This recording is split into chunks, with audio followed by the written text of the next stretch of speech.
Today, we're going to be taking a look at some of the most unusual FNAF fan games I've ever come across. From concepts that sound completely ridiculous on paper, to games that go in directions I never could have predicted, these projects stand out from almost everything else in the community. Some of these are so strange that it's hard to believe they actually exist, so let's dive into them.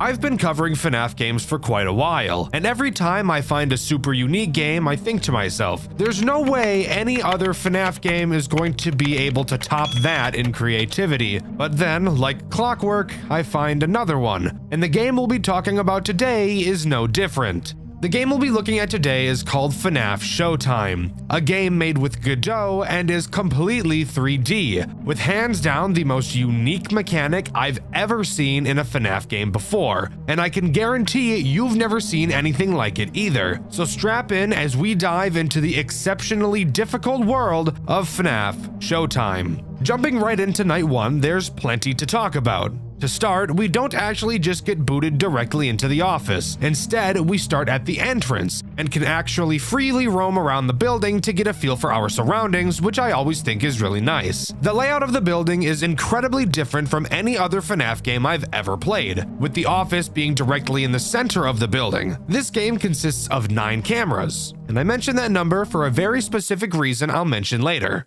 Walking around the building, we stumble into the main dining room and can get a glance at single-handedly the most uncomfortable animatronics I legitimately think I've ever seen. These things are rancid and disgusting. They got the British treatment with their teeth, too.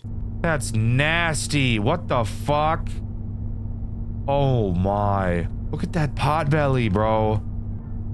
Dude, that cheek is nasty. That cheek is actually so gross. I don't like it at all.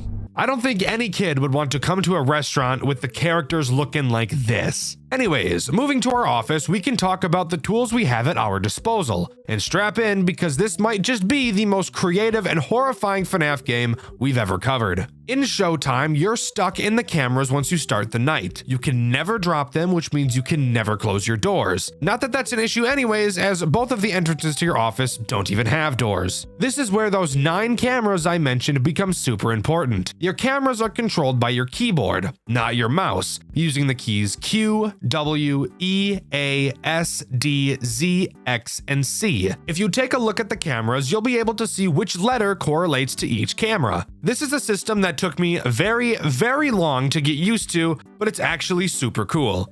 Now, when it comes to looking around the cameras, Showtime isn't like most FNAF games. The cameras don't pan back and forth by themselves. Instead, you're in charge of manually controlling the cameras using your mouse, and you have full control of the cameras, being able to point them in literally any direction you want, which I think is really cool. You'll even notice that there's a camera in your office and you can actually see yourself at your desk.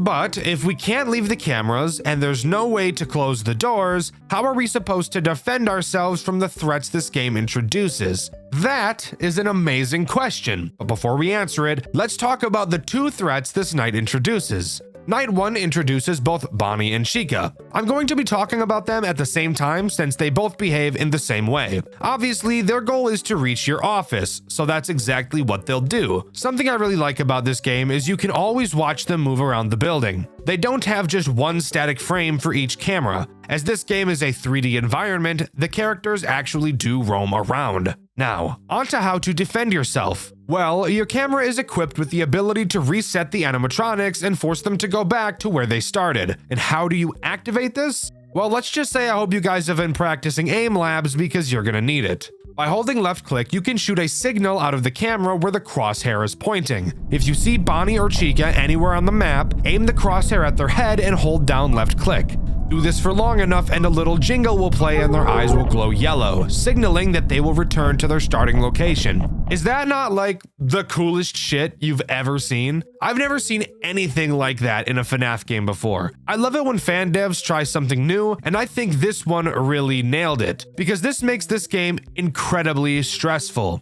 And that's for one main reason. You'll notice that there are a bunch of employee-only doors all around the building, and that's for a good reason. If the characters could only come from one area, it'd be way too easy to just camp their spawn points. So when a character goes into attack mode, they will appear from literally any of the employee doors around the entire map. They can start in the main dining room, they can start in the entrance, the 2 party rooms, Pirates Cove, the arcade. It doesn't matter. They can come from anywhere, needing you to constantly be monitoring everything and listening for footsteps to see where the characters are going to come from. It is hard to put into words just how cool and creative this mechanic is. Nope. Get the fuck back in there, dude. I want nothing to do with you. This is gonna be fun. This one's gonna be fun, dude. Holy shit. These characters move around a lot, so you will have to be tracking their heads constantly, which I personally think is really fun. And I think it's absolutely terrifying when you hear a character's footsteps, but you can't quite tell which room they're coming from. That mad dash looking around the cameras to try and find them in time really adds to the tension this game builds. Dude, where are they going? I cannot keep track of these guys for shit, dude. And it's only going to get crazier and more difficult as we continue. So let's move on to night 2. Night 2 only adds 1 new threat to the game, and that threat is Foxy. Honestly, not that big of a deal when compared to the other characters and their bullshit. Foxy is very simple. He stays in Pirates Cove the entire game. He'll slowly move through different phases before charging at your office. Throughout the night, just make sure you're shooting him to reset his position, and he really shouldn't be an issue at all. No, where the challenge of this game comes into play is Bonnie and Chica, and the awkwardness of aiming and resetting them, as a lot of the time it feels very unresponsive. One of the strategies I came up with was at the start of the night, pointing all of the cameras at every possible place where the animatronics can come from. That way I can watch all 9 of them at once and see which characters come from which doors. And this would be the perfect strategy, except for 2 main problems. Let's start with the smaller issue. But don't get it twisted, it's still a pretty big issue. The characters move very quickly when they're walking. That by itself isn't a problem. What is a problem is the inconsistent amount of time it takes to send the characters back. Sometimes when you shoot them to reset, you only have to hold the mouse down for 3 seconds, and other times you have to hold it for upwards of 8 seconds. This massive inconsistency makes it very difficult to deal with the characters properly. But now onto the much bigger issue, which I admit is partially a skill issue on my end, but it also shows one of the game's flaws. An animatronic can be in a room. No shit. However, if you're looking at a character in a room from a camera that is not in the same room, you will not be able to reset them, even if you can clearly see them and have your crosshair directly on them. I think this is a problem. As mentioned earlier, it can take several seconds to send these characters back. And they're very fast, so they will be switching cameras frequently. And you'll have to match what cameras they're going to constantly, since you can't reset them from the room that the camera isn't in, even if you see them. The part where this is a skill issue is, I haven't been able to learn the map perfectly, to know off the top of my head how all of the rooms are attached. When you control the direction of each camera, and there's 9 of them, it will very quickly become incredibly disorienting to even figure out which area of the building you're in, let alone track 2 characters that are constantly walking around all the time. Again, this specific part is a skill issue for sure, but I do think my previous point is an actual problem. Okay, got my fucking aimbot on, bro. What the fuck? This is cheating. Bonnie's cheating. The fuck, where is he? Oh shit. Dude. Where the fuck is he? What the fuck? Dude, where the fuck was he? I could not find his ass. The fuck he go to, bitch? But with that out of the way, let's move on to night 3. Night 3 is actually a doozy, guys, I can't lie. While no new threat is introduced, an entire new mechanic is implemented that makes this game extraordinarily harder than you could ever imagine. What is that mechanic, you ask? Well, let me tell you, pretty much Satan. Now, at specific times throughout the night, all of the lights to the building will be turned off for at least 1 in-game hour, sometimes longer, making it incredibly fucking difficult to see anything. So difficult that through my playthrough, which you can see over on my second channel, Dxtr Black, I actually had to change my graphics settings to make it easier for me to see, because there's no way in hell I would have completed this otherwise.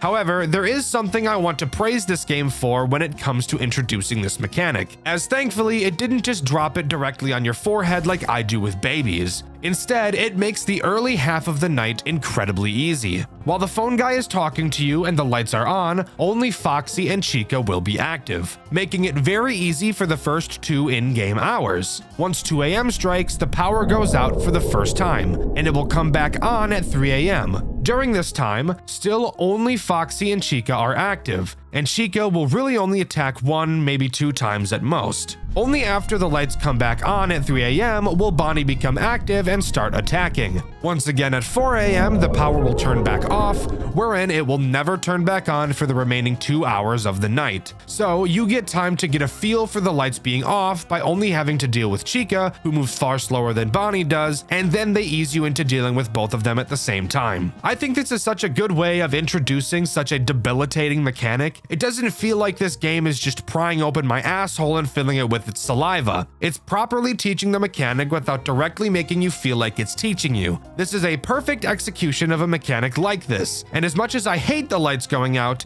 this game made me hate it probably as little as I possibly could hate it, which I think is pretty cool. But with that new AIDS out of the way, let's move on to night 4. Night 4 is an interesting night, and another night that really shows off how wonderful this game is at introducing mechanics to you. With me just talking about how well the light function was introduced, this night has a brand new character so heinous, yet the developer was able to introduce them in a nice way, or at least as nice as possible considering how much this guy sucks. Night 4 introduces Freddy, the big kahuna himself. The role he plays is both very simple and the most terrifying at the exact same time. His goal is, of course, to get into your office. However, the way he does so is what makes him so scary. Unlike Bonnie and Chica, who wander around the building and then enter your office, when Freddy appears from a door, he will make a beeline directly for your office with no stops along the way. And Freddy is fast. Very, very fast. Freddy's music will start playing during the times he can attack. During the music, you'll hear him laugh. When he does laugh, that's how you'll know when he's about to open a door. So you'd better drop everything you're doing to focus on him, because once he exits one of the doors, you have approximately 6 seconds to deal with him before he starts digging in your butt. Now, I mentioned they introduced Freddy very nicely. How exactly did they do that? Well, Freddy activates while the lights are off on this night, so that's not very kind. However, during this Freddy attack section, both Bonnie and Chica will not be moving around, so this entire moment is spent focusing on Freddy as you understand how he works. Again, another beautiful execution of a mechanic like this. I dislike when FNAF games introduce a mechanic while everything else is happening with no explanation of how the character works. I think having the player figure it out on their own can be a good thing, but not while everything else is happening at the same time. Wonderful integration, but it makes me very scared for Night 5. Speaking of, let's move on to that. Night 5 overall doesn't add anything new. In general, it's just a much harder version of Night 4, and I'll explain why. Remember how I said that this game did a really good job of teaching the Freddy mechanic? Yeah, well on Night 5, let's just say they're not so nice. There are 2 blackouts on Night 5. The first is very kind. It lasts 60 seconds and consists only of Freddy, just like Night 4. That made me think for a moment, just a moment, this game was about to be very kind. But boy, was I wrong. The second blackout happens at 5 a.m. and runs throughout the final hour. During this final blackout, all 4 of the characters are active, and it's by far the most stressful section this game has ever had. I was skilled and based enough to beat it on my second attempt, but that's only because I'm literally the hunky chiseled god. 2 additional things to talk about on this night. The first is that it reveals another Freddy mechanic. That being, he can attack while the lights aren't out as well, except there is a big difference. Something you'll notice about Bonnie and Chica is that Bonnie is significantly faster than Chica is. During the lights out sections, Freddy will be Bonnie's speed, which is why he's so scary. But while the lights are on, Freddy will move at Chica's speed, still making him a big threat since he goes right for your office, but also makes him easier to deal with. The last thing I want to talk about before we continue is Golden Freddy. During my playthrough of Night 5, which you can see over on my second channel, Dxtr Black, I actually had Golden Freddy appear. He appears in your office, and I didn't dare look at him with the office camera, but you can see I was looking at him through one of the party rooms. But with that, that's all Night 5 has to offer. I assumed there would be some form of cutscene after completing it, but no, I was not so lucky. Instead, we're just thrown right into Night 6, where I'm sure we'll have just a perfect happy-go-lucky time. So it turns out it wasn't actually a Night 6. Upon walking to your desk to start the night, you're greeted to the extra screen where you can play any of the previous nights again, do a custom night, a real-time night, and do 5 unique challenges. So as far as we're concerned, that's all FNAF Showtime has to offer. I'm just kidding. Of course we're going to talk about the challenge modes. So let's quickly go over the first and most boring one of them all, Blackout. As the name suggests, the entire night has the power out. So say hello to Usain Bolt Freddy pile driving your rear from the back for the entire night. Not a very interesting challenge mode, but definitely a challenge mode nonetheless. The next challenge is called Find the Cupcakes,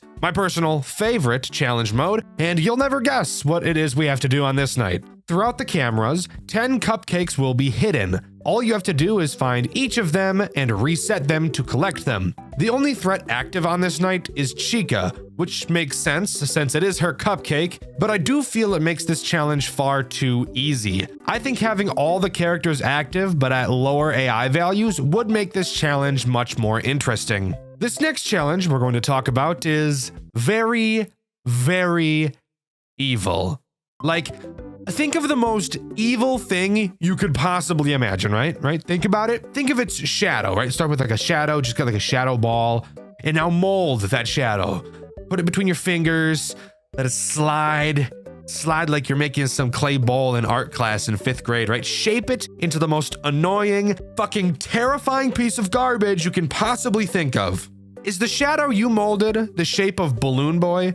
Because if it is, you guessed this challenge night perfectly. This challenge is called Camera Problems, and I bet you can take a perfect guess as to what that means. During this night, while all characters are active, Balloon Boy will occasionally, and very frequently I might add, cause one of the cameras to break. When he breaks a camera, he himself will be present in the room of that camera and you'll have to reset him. But how do you do that if you can't access the camera? Well, you'll have to find him in that room from another camera and reset him through that one. And Balloon Boy, we all know him, is just an asshole. Piece of shit, smelly ass, goofy ass, shitty ass, pissy ass, farty ass, sharty ass, stupid ass, dumb ass, bitch ass, dunce ass, fuck ass boy. This is an incredibly difficult challenge, and I love that a new character was created specifically for it. I think that's really cool.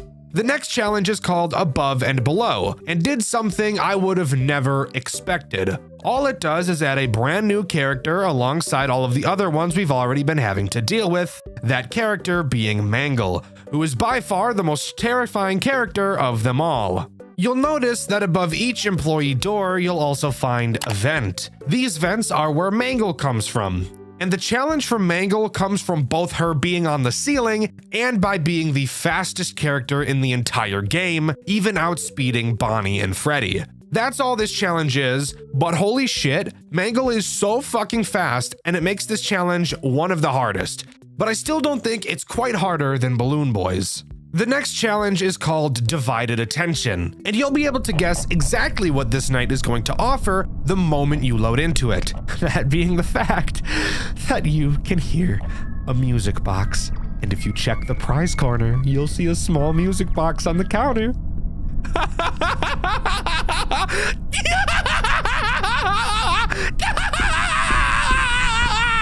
That's right! This challenge just adds another fucking Foxy to constantly look after. Isn't that just fucking amazing? Yeah, needless to say, I'd like to move on as fast as possible. But with that, that's all of the challenges that FNAF Showtime has to offer. And overall, I think FNAF Showtime is an incredible game. Even though there are only 4 characters throughout the main night sections, this game proves to be one of the most difficult I've ever played. Learning how to track the characters and prioritizing them is exceptionally difficult, but it's so cool. But let me know what you think. Do you agree with me, or do you think this game is just too boring to be worth a Dxtr White video? Let me know in the comments below. I asked you guys what got you into FNAF. And my favorite comment was everybody who said Markiplier, because that's exactly what got me into FNAF as well when I was just a little child. 2D FNAF fan games, something you don't see all too often in the mainstream. A few well-known titles may come to mind. Maybe you think of Playtime with Percy, One Night at Flumpty's, or maybe Too Many Nights pops into your head. However, as of recently, I'm sure there's another very popular 2D FNAF fan game that you can think of. One that's made the rounds in my comment section so much that I can't release any video without getting asked to cover it. Five Nights at Freddy's. I was honestly expecting to not like this game, and no, it's not because it's popular. Do you ever get that feeling where you look at something and you just feel like you're not going to like it? Food is a great example. Sure, I've never tried a Brussels sprout, but I can guarantee you that I'm not going to like it. This is the feeling I had when I first looked at Five Nights at Freddy's. And oh boy, am I ever glad you guys wouldn't shut up about it, because it has easily become one of my favorite FNAF games of all time. Sit the fuck down and listen to me, a 20-year-old, fully grown man, ramble about a game made for children once again. Five Nights at Freddy's is as simple as a FNAF game can get in terms of what is actually going on. Our character's name is Alan Fritter, and we see an ad in the newspaper. Oh great, a new job, let's apply. Freddy's doesn't try to break the mold here. However, don't let that fool you, as there still is a pretty interesting story this game has to tell. Given the fact there's not much exposition to talk about, we instead get to hop right into night one and go over to the office and look at the tools at our disposal. Our office looks very similar to the office from Five Nights at Freddy's 1. 2 doors to the right and left of us, some cameras, bada bing bada boom, classic Five Nights at Freddy's. So, why does this game stand out to me and so many others then? Well, I'm glad you asked. Opening up the cameras, we will see the first main gameplay loop Freddy's has to offer. Going to the kitchen cameras, we will see that we're able to make pizzas. This will very quickly become the biggest priority in the entire game, but I'll go into more detail with it when it becomes relevant. But to keep it simple, always make sure you have a pizza cooking. When a pizza is done cooking, you will be able to hear a ding sound cue. That lets you know that you need to start making the next pizza. You'll notice that the doors in your office are replaced by lasers. This is one of the many interesting quirks this game has. Let's go over a few other fun stuff in the office. Occasionally, when you flip up the camera, some things have the chance to change in your office. For example, the main poster can change to have references to other fan games such as Five Newfangled Nights, Five Nights at Fredbear's 3, Not Bear, and Too Many Nights. I think including references to other fan games really helps pull the community together, which I really like. With that out of the way, now we can dive into the threats this night has to offer, starting with this game's Bonnie, or as this game calls him, Bernard das Karnickel. Yes, by the way, each of these characters in this game have been given a German name. If you'd like to know the reason why, tough shit, because even the dev doesn't know why he chose to do this. Bernard acts somewhat similarly to Bonnie, being the character that attacks your doors, except this time around he can attack both instead of just one. A big step up from what he usually does. Freddy's has no lights on the doors, so you'll have to look out for Bernard's fingers to be able to tell that he's there. If he is, use the lasers to shock him and he'll run away. If you don't do so fast enough, he'll step into your office and kinda just stand there, blocking the laser button and just kinda stare at you with his dopey ass face. This is also a good portion of the video to bring up how the power usage in this game works. It's obviously the same as any other game in concept. The more things you're using that waste power, the higher the usage will be, and the higher the usage meter is, the faster your power drains. You'll notice a difference in this game than in a game like Five Nights at Freddy's 1, where in FNAF 1, the moment you stop using something, the usage will instantly decrease, whereas in Freddy's, the power will decrease exponentially.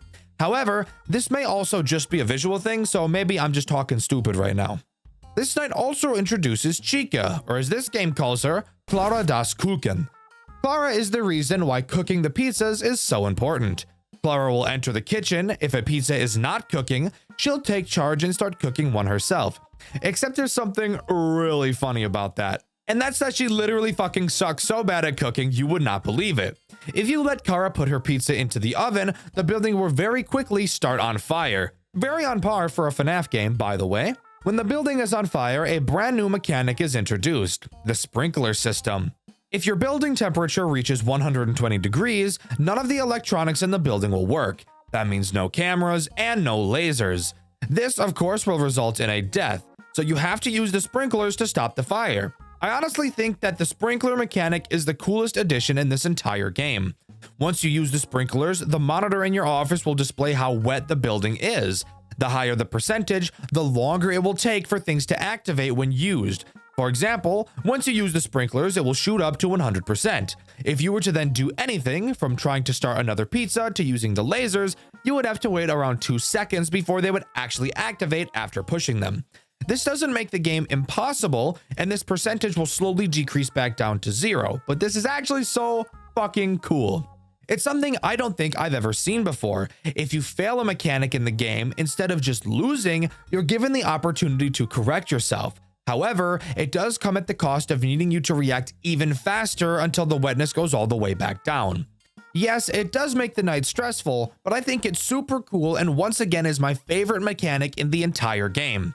Let me know what you guys think about it in the comments below. There are actually no post-night minigames in Freighs, which honestly feels weird to say since I usually spend a pretty decent amount of time in each video talking about them. But since there aren't any, I'm safe to move on to Night 2. God, this game just makes my days so much better. Night 2 introduces 2 new threats. Let's talk about the character you'll recognize more first. Foxy, or as this game calls him, Felix Dare whatever the fuck, I'm not gonna try to say that. Surprisingly, Felix wasn't given a Foxy-like mechanic. Instead, he almost does the opposite. Kind of. Where in FNAF 1, the more you watch Foxy, the less he moves. Felix is the opposite. The more you watch him, the more he moves. And in much the same way as Foxy. And by that, I mean you don't really have to be looking at him, but rather just have the cameras up. You see, Felix might just be a little bit of an autistic fellow. He really likes this spinning casino wheel. So much so that he will get very upset when it's not spinning. Depending on the difficulty setting, you will have a predetermined number of times that you can flip up the camera before the casino wheel stops spinning. And when it does stop spinning, Felix will haul ass to your office to politely ask you to spin it for him again. He's checking up, he's like, please, turn the wheel back on. I like it when the wheel is on. When he's in your office, he'll block the laser button, preventing you from keeping Bonnie or another character we'll mention later out. To spin the wheel, all you have to do is go back over to the camera and push the spin wheel button, where he will then sprint back out of your office to continue watching it spin. Felix and his mechanics remind me in a way of Clara, a general timer that counts down to an event that will make your run more difficult, and its fix is to just click a button on the camera. Now, you might think that because of that, I'd call this a lazy design, and while technically yes, it is pretty much the same recycled mechanic, I actually think that it makes the gameplay loop more enjoyable. Why? Well, Five Nights at Freddy's gets you into what I like to call a flow state while you are playing. Every single mechanic in this game works together to make the entire experience feel satisfying to play. Most mechanics in this game are reaction-based, which is something I like to think I'm pretty good at. This leads to a very smooth feeling gameplay loop where yes, it is challenging, however, you almost always feel in control and every single interaction feels solid and responsive. The other threat this night adds is the endoskeleton in the back room, or as this game calls it, Endoskelet. Endoskelet behaves exactly how Bernard does with a small twist. He too will attack either of your 2 doors, but instead of blocking the button like Bernard, Endo will butt bang your power usage and force it to stay completely full until you inevitably die. I personally think that Endo has the weakest mechanic out of this entire game. However, one thing I do appreciate about him is that at least he has the decency to make a sound cue when he arrives at your door, unlike fuck-ass Bernard. Now, you might think this game seems way too easy. You never have to check the cameras until you either A, hear a very distinct sound cue letting you know to bake a pizza, or B, if Felix runs into your office, and usually, I'd agree. Up until this moment, the game is overall pretty easy, but we have yet to introduce a character that will force us to use the cameras and probably make your butthole pucker more than just a few times. So let's move on to Night 3. Night 3 introduces the main attraction himself, Freddy, or of course, as you already know, this game calls Frederick Fazbear. Frederick is bolted to the stage. So that may lead you to ask the question, how is he even a fucking threat if he can't leave the stage? Well, you see, there's actually a pretty interesting plot twist here, and that's that the game fucking lied. Frederick is bolted to the stage, however, that doesn't prevent him from moving at all. He'll jump up to the vent on the ceiling and start pulling his way through towards your office. You'll be able to see him go through 3 distinct phases on the cameras. Once he reaches stage 3, you must use the lasers to shock him, which will then cause him to go back to the stage where he will promptly try again. What this mechanic does so well for the game is force you to look at the cameras, giving Frederick synergy with Felix. Now, I have to be transparent here. There is a sound cue that plays whenever Frederick enters a new phase in the camera. However, it's pretty damn quiet, and with how frequently characters will be screaming from being shocked, music playing loud as fuck in your ear, as well as a multitude of other things, it will probably be very common for you to just not hear these sound cues because of how faint they naturally are. Now, of course, if you have God hearing, then checking the cameras is literally only necessary when a pizza needs to be baked, Felix needs the wheel spun, or Frederick needs a good shock. But I honestly feel like this mechanic really ties the whole gameplay loop together. So, what could the game possibly do to spice the gameplay up from here? Oh, for fuck's sake, the power went out. Oh, fuck you! Fuck you! Hold on. What the fuck? More specifically, just the lights. Yeah, that's right. The gimmick of Night 4 is that the only way you can see is through a flashlight that follows your mouse. The cameras will be dark as well, making it harder to see some of the characters. Let's just take a moment to talk about how fucking genius this mechanic is. The only other FNAF game that I can think of that does this is Showman's, and it was brilliant there as well. Without literally changing anything about the game, you've just made it much more challenging.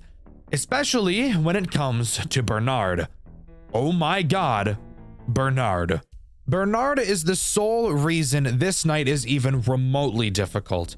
If you remember from earlier, Bernard doesn't make a sound cue when he's at your door. He's also one of the characters that doesn't have glowing eyes. So this brings up the question, how are you supposed to be able to tell he's at the door if you can't see him? I want you to take a good long look at this image right here. Do you see it? Yeah, that's Bernard's hand. That's all you get to be able to tell if he's there. Obviously, looking at it now, it seems so clear. How could you even miss that? But let me tell you, when you're in a game, focusing on managing all the characters at once, this little detail could very easily end a lot of your runs. And that was totally the intention. And I think that's really cool.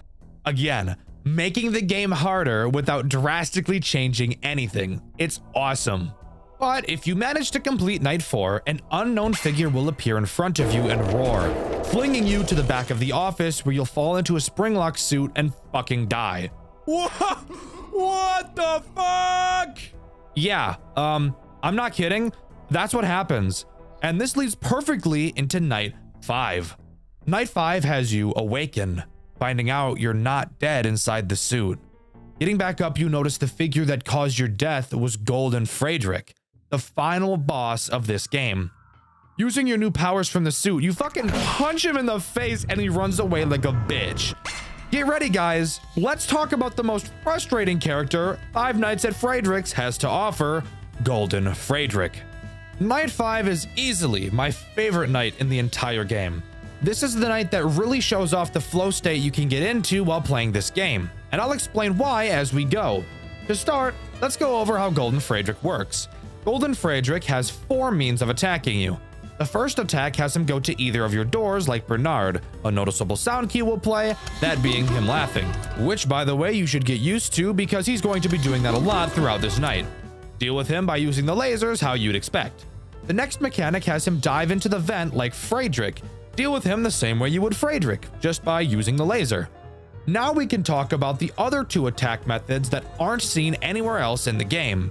The first has him appear in your office. When he does, simply fucking punch him in the face.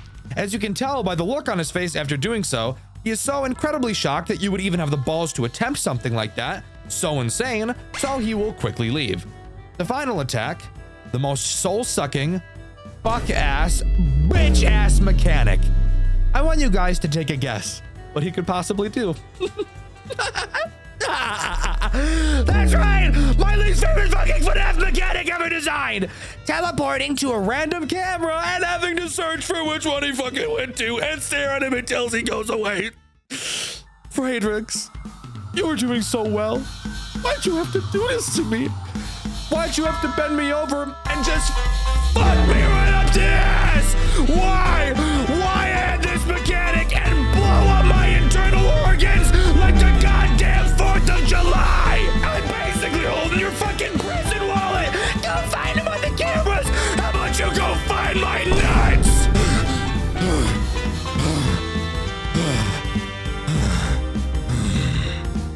But hey, at least the rest of the night is pretty cool. Unlike most boss fight nights from FNAF games, this night doesn't make the boss the only threat throughout. However, this night will slowly reintroduce the characters you've been going up against as the night progresses every hour. 1 a.m., Bernard and Endoskelet reappear. Night 2, Chica and Felix reappear. 3 a.m., Freddy appears. And finally at 4 a.m., your lights go out once more. And at 5 a.m., the building starts on fire, forcing you to use the sprinklers. And from there, it's just a crazy survival game until the final 6 a.m. This night is honestly some of the most fun I've had with a FNAF game.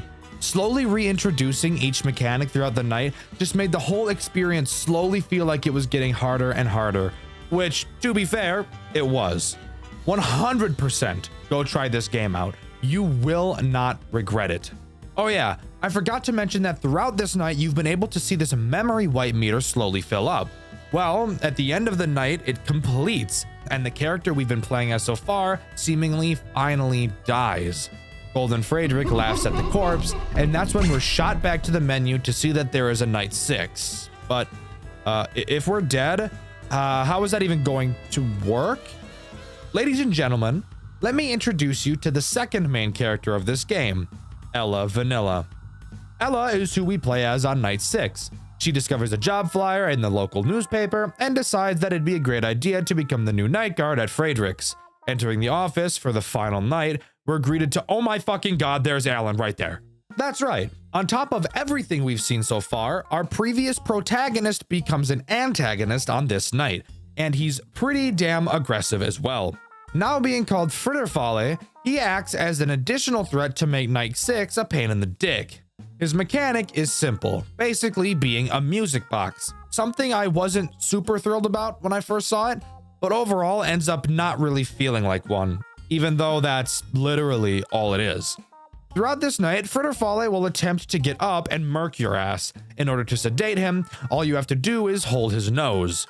According to the lore, the owners of this restaurant actually tell the technicians to do this to Fritter because they know how much of a threat he is. Yet for some reason, they refuse to throw his ass out.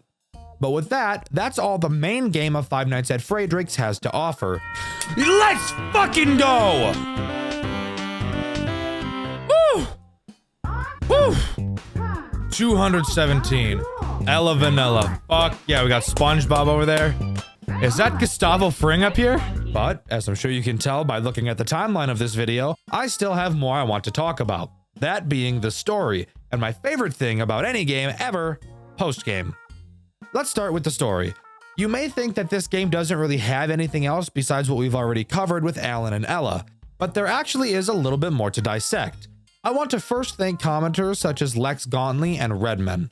If it weren't for comments like these on my Tales of the Bunnyman video, I probably wouldn't feel as confident talking about the story, as it is something I don't like doing because I don't feel like I can do it as much justice as it deserves. I also really want to thank City, the owner of the FNAF Game Wiki, for reaching out to me on Discord to tell me about certain things and clarify any questions I have when researching these videos. Let's start by getting something out of the way. Frederick's Pizza is not a chain restaurant like Freddy Fazbear's, instead just being a standalone restaurant. The animatronics used to be kept in a location known only as F-NJ02. What the hell does that mean? I have no fucking idea. But at some point, these characters were transferred to another location known as F-PA09, which is the restaurant we see in the game. Throughout the game, you learn how to deal with the threats through the pages of the service manual on your desk. Turning over these pages will slowly tell a very disturbing story.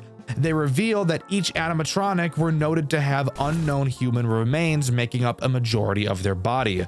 Frederick has human teeth and eyes, Clara has human arms, Bernard is literally just an amalgamation of human mush, Felix has human eyes, and Endo has human veins and teeth. On Flinguary, yes, by the way, the months are named differently in this game, 29th, 2009, Alan Fritter takes the job at Frederick's after standing outside the building and slapping the window until he was hired. The reason he wanted the job? I have no fucking idea, and it's not clear in the game either, so just accept it. However, it is clear that the animatronics remember him from past events and are intent on killing him. Throughout the night, you are supposed to be taught the mechanics through the manual on your desk. However, the pages of said manual have been ripped out, crumpled, and scribbled on by presumably previous employees. These scribbles are mocking the animatronics, which I get the funny feeling pisses them off a little bit, and it's confirmed that the characters enjoy killing the guards at the establishment. It's confirmed that Clara made her first successful pizza using Alan's body parts. Bernard used his arms as a back scratcher. Frederick used his fucking veins as dental floss, which is insane, and Endoskelet used his remains as a suit. As far as I could tell, Felix is the only one who didn't do something fucked with the corpse. Obviously, at the end of the week, Alan gets that Soulja Boy cranked on him by Golden Frederick and is stuffed inside a spare suit. His memory is wiped, and instead of disposing of the corpse in their restaurant, the owners instead instructed the technicians to use him for testing. Okay, maybe I'm too level-headed, but this seems like a very stupid idea that would get OSHA on your ass in about 4 seconds flat. Of course, Ella Vanilla later takes his position and we play as her in night 6. It's clear that Alan still somewhat has a presence inside of the suit. Obviously because he can attack you while playing as Ella, but also because through the extras menu, we learn that he responds to Ella's comments through the collectibles menu, and at one point even entrusts her with holding an unstated item appearing as some weird looking snapped object. But really, after this, the story is either unclear or not canon. So as far as I'm aware, that's everything, and Five Nights at Frederick's truly comes to a close. Overall, I think Five Nights at Frederick's is one of the most fun FNAF experiences I've ever had. The game is goofy, the story is simple and silly, and the game mechanics are some of the most solid and fun to play I've ever seen. The amount of post-game in the extras menu is also more than I've seen in many other FNAF games, and I definitely recommend you give it a try. But let me know what you think. Do you agree with me, or do you think Frederick's isn't that great at all? Let me know in the comments below. In my juniors video, I asked you guys who your favorite non-official FNAF character was, and my favorite answer was this one by Mateo.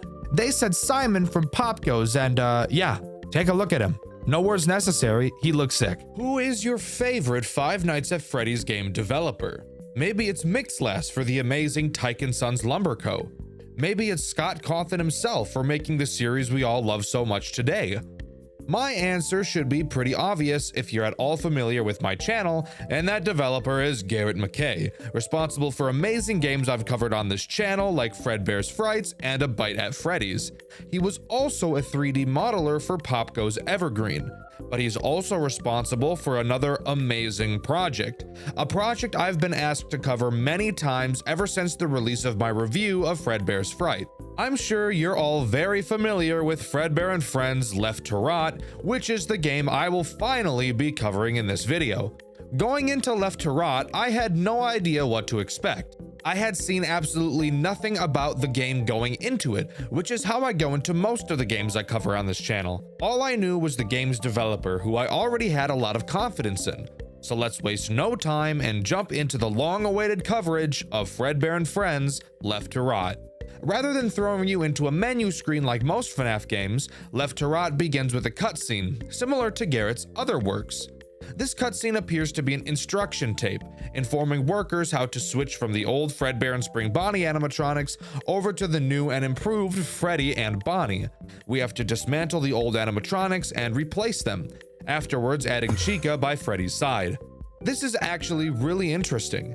Instead of just replacing the animatronics, we sort of reused some of the endoskeleton pieces from the old models, meaning that technically, Fredbear is still a part of Freddy and Spring Bonnie is still a part of Bonnie. Something interesting to think about.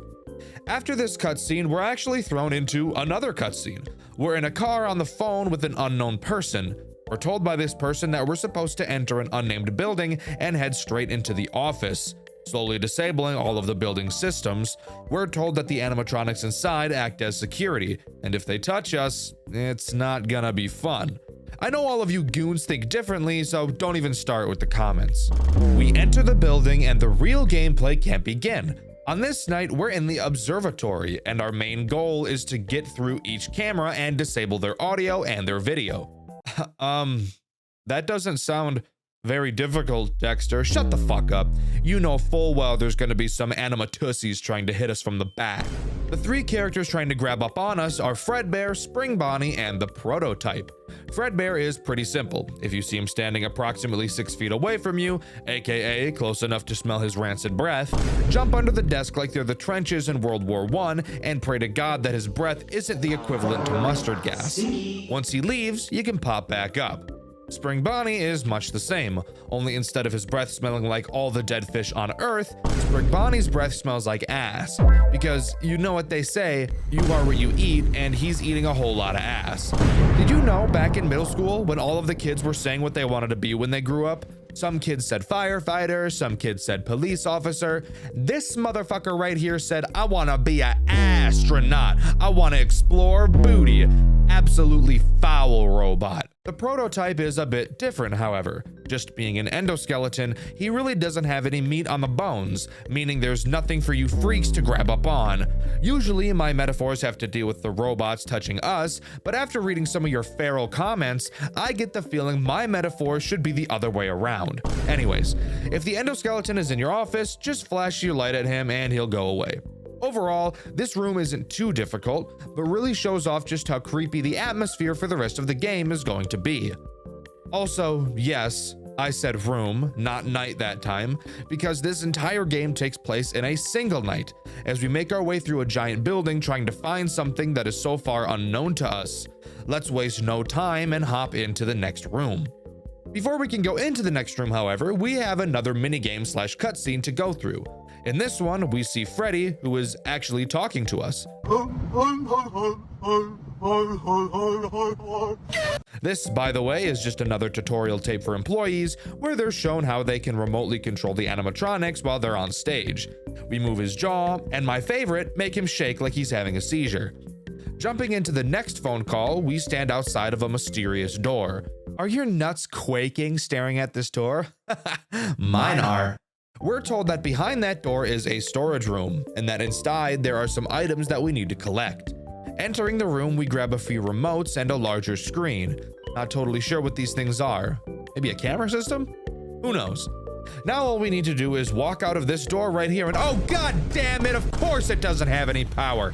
This is gonna be a survival section, isn't it? Hey, future Dxtr here. He's right. It's a survival section. To prevent this Dxtr from going apeshit feral mode, I'm going to take over this section for him. In this section, we have to charge up the door we need to exit through, while staying safe from Max. Who the fuck is Max, I hear you asking? I have no idea. But he's behind this curtain. Seems to be a puppet type thing, I'm not really sure. As we, slowly as fuck, charge up this door, Max will start making moves, and we have to keep him behind the curtain by flashing our light at him. This room is incredibly easy. Max does not move very fast, and even though the door takes about 2 decades to charge, you won't really ever feel in danger throughout. Going through the dark doorway, we continue. Before entering the next room, we have to interact with yet another tape. This one teaches us how to test arcade machines. We have to play 2 fuck-ass minigames that I hate in order to continue. The first game where you play as Spring Bonnie in space, having to shoot little Bonnies at pizza to defend who the fuck knows what. This game takes so goddamn long to complete. I'm actually getting sick to my stomach even thinking about it. The second game we have to test is an interesting one, to say the least. We play as Sneaky Guy. Who the fuck is Sneaky Guy? I don't know. All you do in this game is run around aimlessly through rooms until the game just shits itself. Thank you, Fredbear and Friends left to rot. What a great use of my time. After that, we immediately enter test room 1, which is just a child's bedroom. A little weird why that would be a test room, but we're going to pretend like that isn't incredibly alarming. The guy on the phone tells us that he's not entirely sure what's actually in this room for us to collect. But before he can say anything else, the phone call goes to static and cuts out, leaving us alone for the very first time. Oh shit, guys, I just pissed the bed. Editor, can you bring a mop, please, and clean up the piss mess all over the fucking bed? Thank you so much. I'm sorry. I know this is such a big pissy mess, but I don't know what happened to me. Usually I'm better at this. I mean, look at this mess. It's got to be at least a gallon or two. Thank you, editor. I apologize for this disgusting inconvenience. You can leave now. Thank you again. Sorry about that, guys. Let's just talk about the room now. In this room, the goal is to pry open this vent, slowly as fuck. While we're trying to open this vent, we're being attacked by 2 animatronics of which I don't know the names of, so for the sake of this section, I will be calling them Freak Bob number 1 and Freak Bob number 2. Freak Bob number 1 attacks from the door to the room that's in front of you when the night begins. He will appear at random in the doorway, making a sound cue to let you know he's there. All you have to do is quickly whip around and flash him. With your light, not your genitals. Fucking weirdo. You also have to make sure that Freak Bob number 1's toy stays wound up. If you don't, Freak Bob number 1 himself is going to get wound up. Sexual style. And it's not going to be very fun for you. Freak Bob number 2 is pretty much a nerfed version of Freak Bob number 1, being at your closet door instead. If you hear him, flash your light at him and he'll piss off. No toy to crank, very simple. The only struggle to this room is actually not falling asleep while you wait for this slow ass, fuck ass, dumb ass, stupid ass, fuck vent to open. All right, pause. Time for me to cut in. This last Dxtr was supposed to stay calm, but apparently he couldn't do it either. So hi, I'm Dxtr number 3, and I'll be taking over from here. Shoo, now, get out. Thank you. All right, where were we? Oh yes. Once the vent has been pried open, you're safe to crawl through and move on to the next room. Exiting the vent, we see an exit door. But before we get the opportunity to leave this hellhole, we get jumped by some fuck-ass animatronic who knocks us out. We wake up inside of an unknown room with a tape in front of us. Playing it, we find it's one of the tapes heard in Five Nights at Freddy's 3, teaching us how to climb in and out of spring-lock costumes. Oh no, this is about to be bad. After listening to the tape, we go over to a Fredbear costume and open it up. Climbing inside, we slowly lower the suit onto our bodies. Once inside, we play the next tape. As the phone guy tells us not to breathe on the spring locks, we immediately start breathing on the spring locks. This is F-student behavior right here, by the way. Of course, we die, and now's the time I should say that this is definitely not our player in this cutscene. I say that because after this death, we enter test room 2. Oh boy. Test room 2. How I hate you. In test room 2, the most immediate threat is the toxicity of the room we are in. Freddy, Bonnie, Chica, and Foxy have been literally ripping ass and hotboxing this room for the last 12 years. And without a gas mask, we will soon die because of it. Luckily for us, we have a gas mask. Putting it on decreases our toxicity level, but whenever the mask is off, it will very quickly begin to climb back up. Dxtr, that doesn't sound too bad. Shut the hell up. I haven't even started talking about the animatronics in this godforsaken room yet. Let's start with Freddy and Chica, shall we? These two work pretty much exactly the same, with only one small difference. Freddy and Chica will enter your vents in an attempt to get to you. When you see them in your vents via your cameras, you will have to temporarily disable the fans in those vents to gas them out and make them leave. However, when you disable a vent fan, your toxicity will increase dramatically faster than you can handle, so you need to make sure you're listening for the vent sound cue to let you know they left so that you can quickly turn the fans back on. I said there was a difference between Freddy and Chica, and the only difference is that Freddy is goated and you'll be able to see him in the hallway, giving you a better warning as to when he's about to enter your vent. Bonnie is the next annoying character, so let's talk about him. Bonnie will appear behind you in your window. When you see him, he will lean in real close to give you a kiss. Now pause. While you may feel enticed to reciprocate, I would advise against that. Little did you know, Bonnie doesn't know what a toothbrush is. So unless you're the most disgusting human being on the planet, kissing someone like that probably isn't the best idea. When Bonnie leans in, what you should be doing instead is putting your gas mask on, which scares him away for some reason. Maybe it's because he took the hint that you don't want to kiss him. That's my best guess. But now, we need to talk about the behemoth, Foxy. Allow me to keep my composure when I say this. This is fucking bullshit! Fuck this stupid ass, fuck ass, dumb ass, bitch ass, dunce ass fox! God damn, gonna give a brother an aneurysm with this dick! All right, I said it. I've tried to fight the demons throughout this entire video, but I just can't anymore. I guess I'm not allowed to just be calm and do a normal review without freaking out and losing my goddamn mind. This second test room broke me. This second test room is the bane of my existence. I cannot stand it. Foxy will appear in your hallway. When he does, you need to shut off the power to your office, which means no checking cameras, no blocking vents, and my favorite, no turning around to check on Bonnie. Fuck! Fuck! Why are you doing this to me, game? What did I do to you? Garrett, look at me. Look at me in my fucking eyes right now. What happened to you? What did someone do to you to make you design something so absolutely foul, devious, and soul degrading? I cannot describe how angry I am at this room. You can see my reaction over on my second channel, Dxtr Black. When you have to turn the lights off, you have to do so for such a long time. Enough time to take a nap. Fuck it, right? Why not? And how long do you have to deal with this shit ass cycle for? 6 minutes. 6 soul-sucking fuck ass minutes. I was so close to ripping out my pubic hair with my teeth while suffering through this horrendous room. 6 minutes doesn't sound like a long time, but trust me, this is the longest 6 minutes I've ever been through, especially when I died at 5 minutes about 100 times. I'm drained, completely drained. I don't know if I can continue writing about this game. I don't know if I can complete it. Not so bad when you listen. You know, maybe if you listen more often, people wouldn't call you butt as fuck.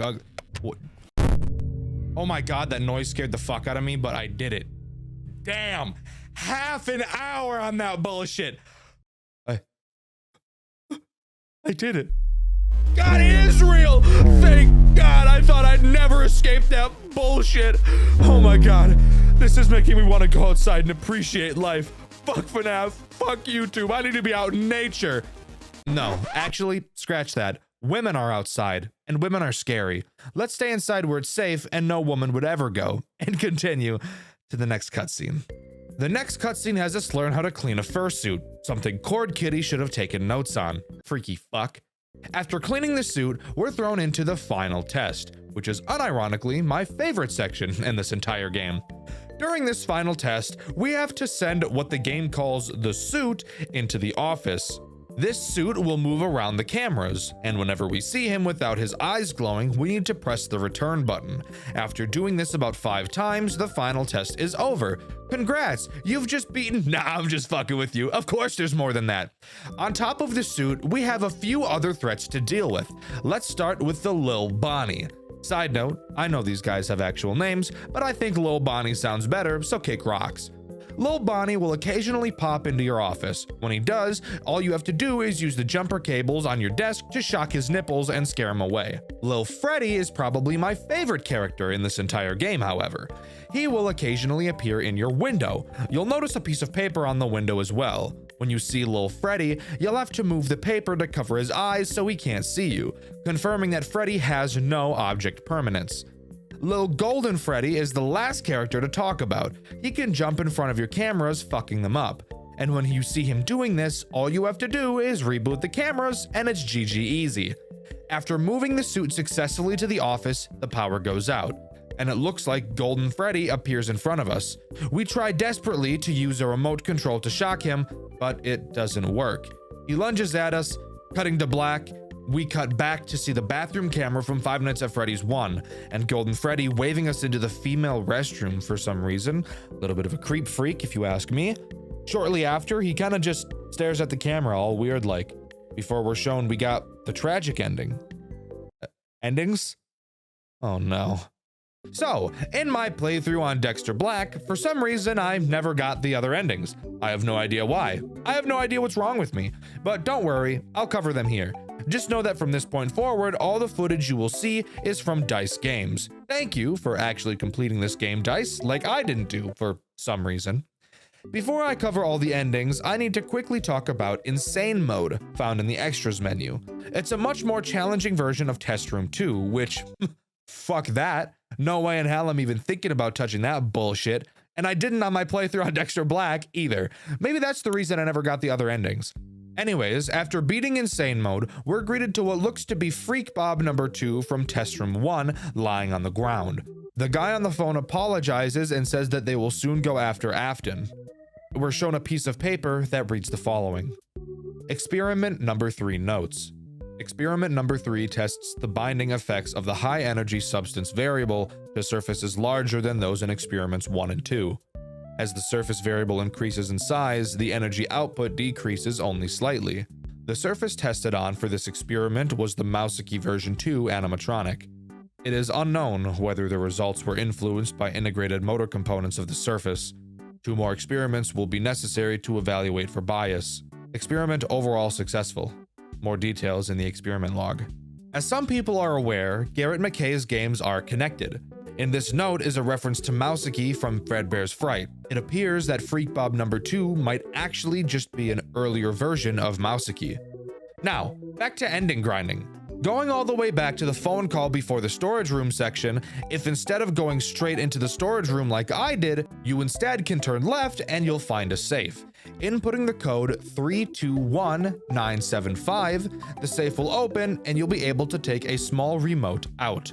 Using this remote, we can go back to the final test room and use that remote to shock the suit as it enters our office, fucking its shit up, making it get its jiggy on. Giving us the good ending.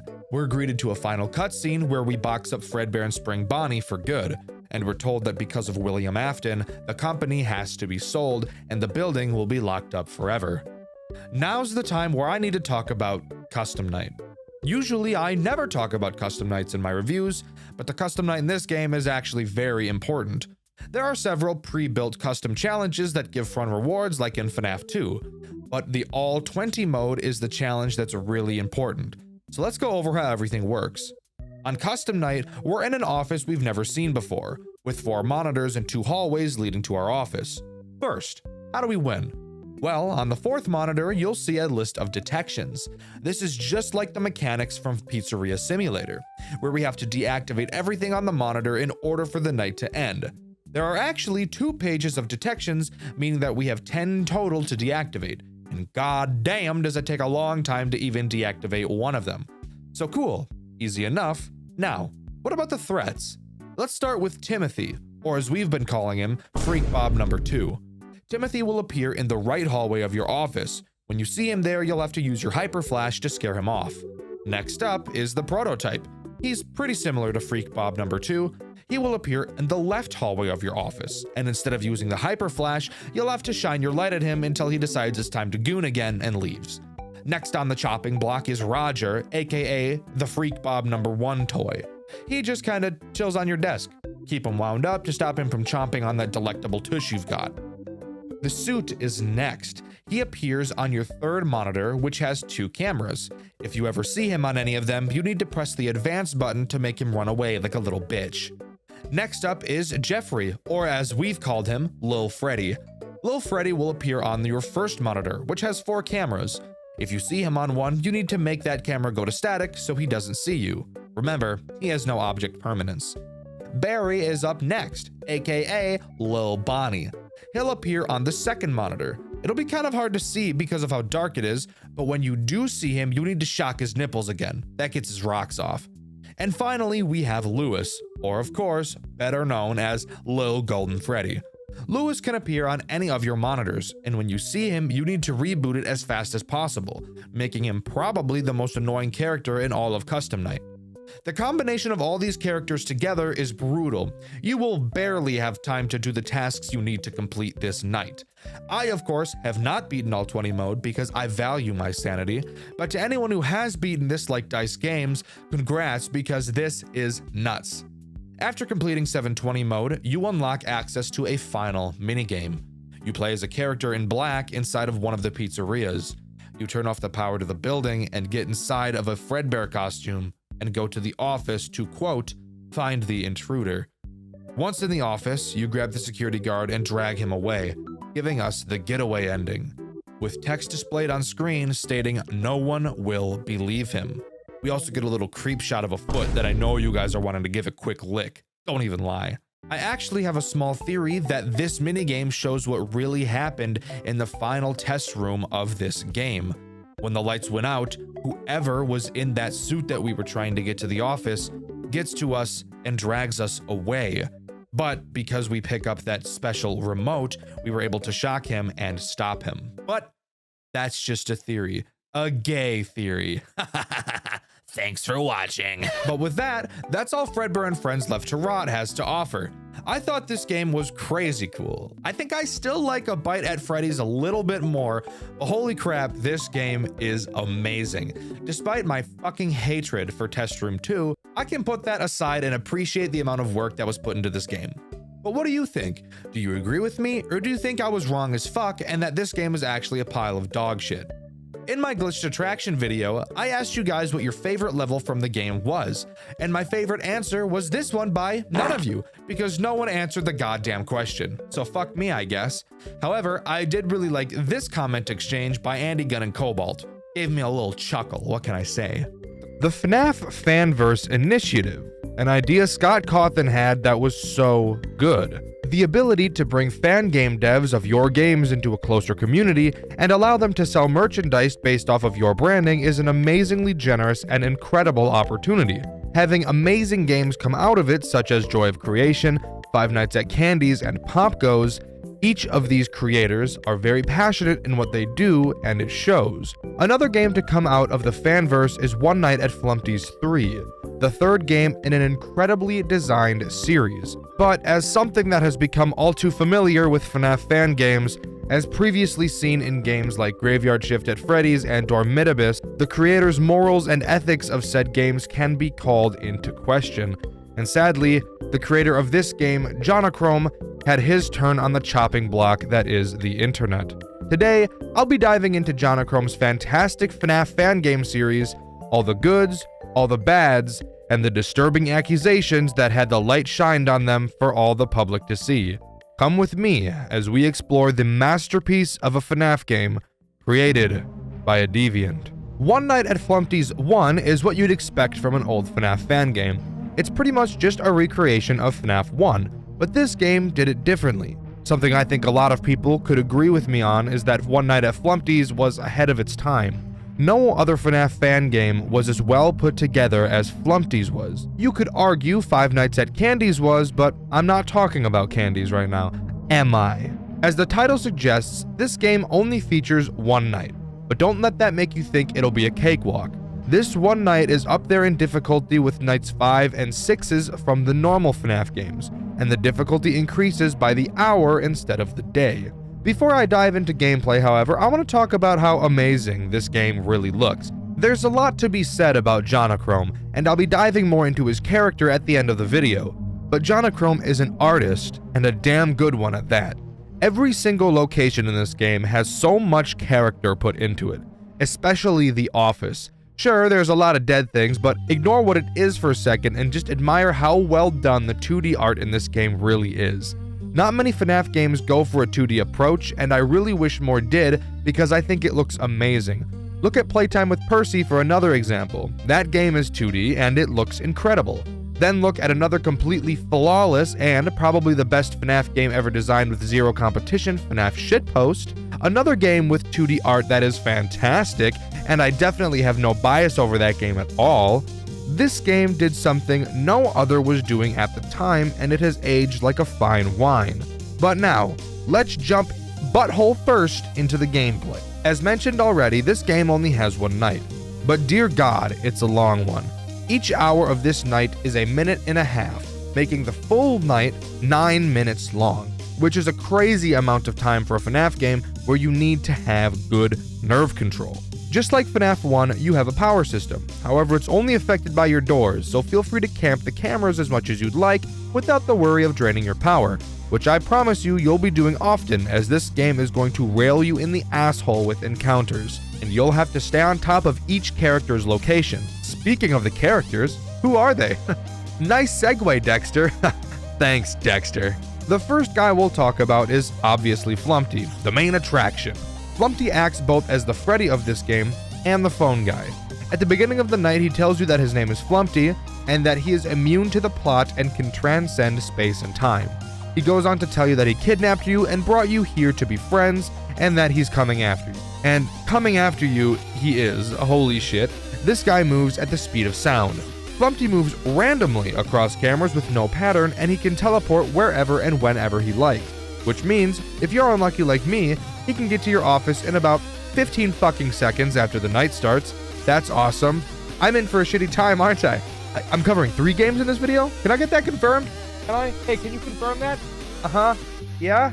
Yeah, alright, fuck me. 3 games in the first 15 seconds already has me stressing. I love this. If you're unable to see Flumpty on any of the cameras, that means one of 2 things. Either 1, he's on the broken camera, which I'll talk about later, or 2, he's at your left door. If he's at your left door, just close it and bada bing bada boom, he can't get in. But something you'll immediately notice is that, unlike FNAF 1, there's no windows, so you won't be able to tell when he's left by just sitting in your office. So you'll have to constantly be checking the cameras to see where he is. And when he moves as fast as he does, it can get overwhelming quickly. Let's talk about our next freak, birthday boy Blam, or just Blam as I'll be calling him. Blam works very similarly to Flumpty, except he attacks the right door and he can't teleport like a dick. He follows a set path to your right door. Just close it, watch the cameras to see when he leaves. I just queefed. That's all you have to do about him. Oh, and in case you're curious, he's also Usain fucking Bolt and moves around the building at Mach 30, so that's just awesome. The Beaver is up next on the chopping block, and yes, his name is just the Beaver. I guess Jonachrome gave up on names here, but that's okay. What does he do? The Beaver acts as this game's Foxy, which it honestly didn't even need because of how often you're checking the cameras, but who really cares? The Beaver is sitting on the toilet taking a big fat patty whacker double-decker dump and reading a newspaper with several tasteful stories in it. Next to the toilet, you'll see a roll of toilet paper. Throughout the night, the more you fail to watch the Beaver, the smaller the roll of toilet paper will get. When he runs out of toilet paper, the Beaver will sprint at your right door. Also, quick side note, the Beaver has knife feet. I don't know why, it's just something interesting to note. Who's up next, huh? Who do I have in my sights? Boom! Grunkfuck, Grunkfuss the Clown. Arguably one of the most popular characters to come out of this series. Grunkfuss is the first character I've mentioned who doesn't start at the beginning of the night. Instead, he starts at 4 a.m. I love this clown's mechanic. It's incredibly cool. I should mention that this game deliberately doesn't tell you how to play, and it doesn't describe how any of the characters work, leaving you to figure it out yourself. I love this idea, and it can lead to you feeling pretty smart when you find a small detail that can help you figure out how a character works, and Grunkfuss is a perfect example. Grunkfuss doesn't show up on your cameras. Instead, he is only ever visible inside of your office. As the night goes on, he will become more and more visible via a hole in the wall of your office. Well, that doesn't sound fair, I hear you say, and I usually agree, until you put your thinking cap on and realize there's a hint in this game that perfectly explains how Grunkfuss works. On camera 5, there's a hole in the ground with 30 eyes inside. That number is very important. Every time you lift your camera up, you'll notice that one of the 30 eyes have disappeared, and every time you pull your camera down, Grunkfuss becomes more visible. If his eyes reach 0, when you pull the camera down, Grunkfuss will grunk-fuck your shit up. I think this is such a cool little hint this game gives you to explain how he works. You could easily play through the whole game and never piece this together.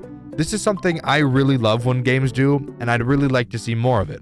But we've still got more to talk about, buddy. Let's move on to the Red Man. Red Man becomes active on hour 3 and starts on camera 3. You'll notice throughout the game up until this point that camera 3 has never been visible. That's because Red Man isn't technically visible on the cameras. Whichever camera he's on will be blacked out, which lets you know where he is. Red Man slowly moves from camera 3 to your left door where you'll be able to see him and close it. Just like the other door characters, you'll have to watch the camera for when he leaves. This brings me back to a point I made when talking about Flumpty.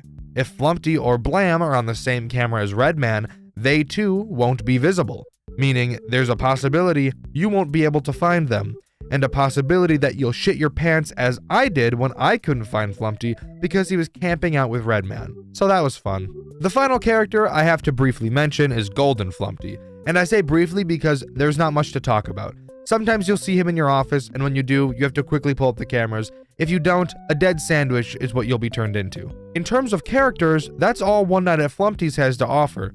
This game can be brutally hard. Obviously, like any FNAF game with enough practice, you'll be able to beat this game like clockwork.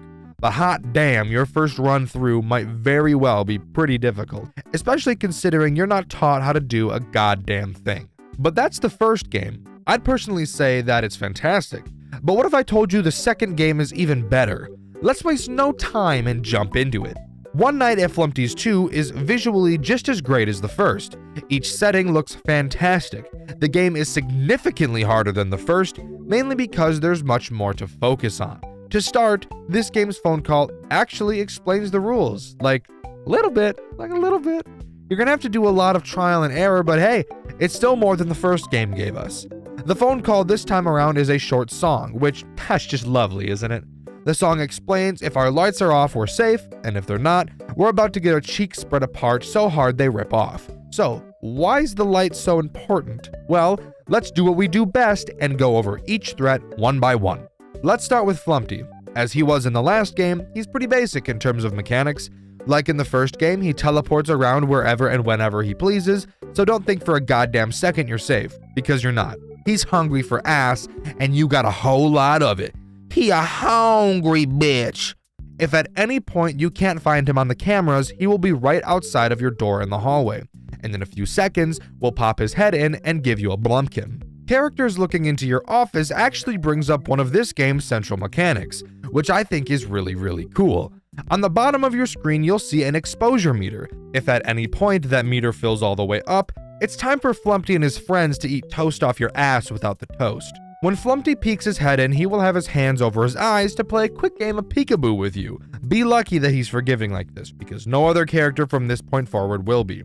While he has his eyes covered, your exposure meter will not increase. This gives you about half a second to turn the lights to your room off. After a few seconds, he will leave and you can turn your lights back on. But before we continue, let's go over what else happens when you turn your lights off. Let me quickly go over the camera and something I noticed about these games that I really like. Notice how in the first game, the camera didn't waste any power. Well, in this game it does, but it does it in a much more engaging way than it does in other FNAF games. Rather than just lowering an arbitrary number, you'll notice on the bottom of your screen you also have a laptop power meter, your laptop being your cameras. While your laptop is up, that meter will decrease, and when you put the laptop back down, the meter will slowly charge and increase again. I love this mechanic. It's still consequential to sit on your cameras, but it still keeps you in control. These games have such good balancing. I struggle to find other FNAF games to match in this department. If your laptop meter is to go completely empty, it will forcibly close and you'll have to wait for it to charge all the way back up before opening it. And when you do, you'll have to wait for the laptop to reboot. This may not seem like a very big deal, but when watching the cameras is as important as it is in this game, having to wait those 10 seconds can feel like an eternity. But back to turning the lights off. When the lights are turned off, you cannot access your cameras, and your laptop will not charge. This is one of those multiple ways this game keeps you from sitting alone in the dark. Something I think all of you chronic gooners should take note of. Blam Birthday Bitch Boy is next. He, like in the last game, works almost the same as Flumpty, moves around a set path, goes to your office, takes a sneak peek at your bits. However, this motherfucker don't play no games. No peekaboo for this guy. Once he's looking, your exposure meter starts to climb. This leads to you needing to watch the cameras and track his location, because even multiple small slivers over how godforsakenly long this night is will start to add up and lead to your asshole looking like a cave. Blam increases your meter faster than Flumpty does. Even though Flumpty is literally a chaos god of death, he increases your meter slower than any other character in this game. Something I think says a lot about his character. I'd say he's just a little harmless guy, but he also has canonically killed 1 billion birds with one stone. No, I'm not joking. Grunk Fuck-Ass the Clown is also pretty similar to how he was in the first game, Psych! I fucking lied, bitch! Go look in the mirror at how fucking stupid your face is. You actually thought for a second I wasn't gonna lie straight to your stupid, dumb, ugly face, but I did. Anyways, Funko Pop the Clown can be seen crouched on camera too. Around 2 a.m. he will become active, with a hole appearing on your wall and a patience number appearing on camera too, and quickly decreasing. Once Grunkle Stan the Clown's patience wears thin, he'll pop his head through the hole in your wall and dramatically begin increasing your exposure meter. I'm talking Tyson Gay levels of quickness, and I say Tyson Gay instead of Usain Bolt because there's one character who increases it even faster. Eyesore is technically another character returning from the first. Remember the eyes that appeared in the hole on the floor that showed how many times you could flick up the camera before Fuckhead the Clown would ream you from behind? Yeah, that's him. That's Eyesore. Eyesore will start on camera 1, but won't be active until 4 a.m. Keep in mind, each hour in this game is long as fuck. He'll make his way to your office and peer in. When I tell you, the speed at which this bastard eviscerates your exposure meter is faster than the speed at which I bolt to the toilet after Indian food. I'm not lying. I suppose it makes sense given how many eyes he has, but like, damn, don't let this guy eye bang you for too long, no matter how sexually attracted you are to it. The last returning character we have to bring up is Redman. But Dxtr, what about the beaver? He fucking died. He fell into the toilet and fucking died. Are you happy? I didn't want to have to tell you, but you pulled my leg. Dick? Anyways, Redman. At random points during the night, warning pop-ups will appear on your laptop. If you're not in your laptop, it will be signified next to your camera button with a warning sign like the music box from FNAF 2. When you see this warning message, it will be accompanied with a loading bar. If the loading bar fully increases, you'll be as dead as disco. All you have to do is click cancel. If you lose to Redman in this game, I have no sympathy for you. You have to try and lose to this guy. What about new character? Well, there's only one, but he's pretty sick. The Owl. The Owl will appear on your cameras taking a fat-ass nap. Throughout the night, he will open his eyes and eventually leave the urinal he's perched on. When he does, you'll have to quickly check your vent cameras to see which vent he's about to assault you through. Once you know, you'll have to close the vent in your office in accordance with which side the Owl is attacking you from. If you don't, you guessed it, ask buffet and you're the main course. The vents don't waste any power, but only one of them can be closed at a time. So there's that. Additionally, you can close the vents even if your lights are off, which is incredibly generous and really just adds to the flow and pattern this game has. The final character I want to talk about is Golden Flumpty. So I guess I technically lied when I said Redman was the last recurring character, but fuck you. He works the same way as he did in the first game. Sometimes you'll see him in your office, either quickly turn the lights off or pull up your camera and he'll leave. Whoopity-doo, lore or something, I don't really know. That's all One Night at Flumpty's 2 has going for it. Well, it has a difficulty mode called Hard Boiled, which drastically increases the difficulty of the night, but it doesn't change any fundamental game mechanics, so I don't think it's worth diving into. One Night at Flumpty's 2 is such an enormous step up from the first, and that's saying a lot considering how amazing the first game really was. With the third game right around the corner, I can't wait to see what Jonachrome came up with. Oh, did I say right around the corner? Sorry, I meant 6 fucking years later. One Night at Flumpty's 3 released in 2021. Jonachrome made it clear he was never interested in making another Flumpty's game after 2, but the only reason he did is because Scott reached out to him for the Fanverse initiative. So what does 3 have to offer, and does it live up to the last 2? Flumpty's 3 is just like the last in one way. The art is phenomenal. Every single scene is fantastic and full of references. It makes the game very fun to look at. The office in this game is very frozen. You'll notice a thermometer in the corner of your screen. It's very important that you keep yourself warm and not let that meter reach empty, or you'll freeze to death like a bitch. You can go over to the furnace to have it slowly increase, and you'll need to be doing this throughout the night. How about the threats though? Returning from the last 2 games, we have Blam, who works very similarly to how he does in previous games. He'll move around the building in a set path and make it to your door, which in this game is really just a hallway. The cameras don't have power, so you should be camping them as often as you can. When Blam gets to your door is when we have to talk about a new mechanic, your camera. On the bottom of your screen, you'll notice a camera button with 20 uses. That's right, you can only use this camera 20 times throughout the night before it won't work anymore. So you better make sure you're keeping track of where every character is, because you don't want to waste any of these flashes. When Blam gets to your door, all you have to do is flash the hall and he'll run away. But be aware, there's no visual or auditory cue to signify that he's there, which is why watching the cameras is so important. Next, we've got another returning character, which by the way, there are no new characters, so I'll stop mentioning this. Anyways, the next character is Grunk Punk-Ass Slut Bitch the Clown. He does literally the exact same thing as Blam, but with one key difference. You do not want to flash him when he's in the hallway. The flash makes him scared and he'll pee his pants. That makes him embarrassed and he'll have to kill all the witnesses, and sadly for you, you're the only witness, so guess it's time to die. But being serious, while Grunkfuss is technically easier to deal with than Blam, he really makes you make sure you know where everyone is, because one false flash and it's game over. Next up on the chopping block, as I've said for the second time this video, is the Red Man. He becomes active at 1 AM and will make his way towards your furnace. On his furnace room camera, you'll see a warning telling you to stay away from your furnace. If you go to warm up by the furnace while this message is present, he'll eat your ass from the back, which I know some of you dirty freaks want, but for the rest of us normal people is something we'd prefer to prevent. I actually think this is a really nice mechanic. Something to keep you away from the only safe thing you have is super interesting. Knock knock, who's there? I don't really know, I don't usually answer my door, but we're talking about the eyesore next. He becomes active at 4 AM and actually can't be seen on the cameras. So how are you supposed to defend yourself? Well, lucky for you, you can actually see him in your hallway. Unlike the other characters, however, you'll actually have to flash eyesore twice to make him go away. And because your camera has a cooldown, this can lead to a deadly combo with Grunkussy. You'll need to make absolutely sure he's not in the hall when you go to flash eyesore. What about the owl? I hear you asking. Well, a better question would be, what about the beaver? Better yet, how about both of them, because they're both here in this game merged together as one in the form of the bee-vowel. Talk about a freak of nature, am I right? Chat, if I ever end up looking like this freak, please pull the plug, I won't be mad. Anyways, the bee-vowel starts at 2 AM and will appear on camera 3 in the hot tub.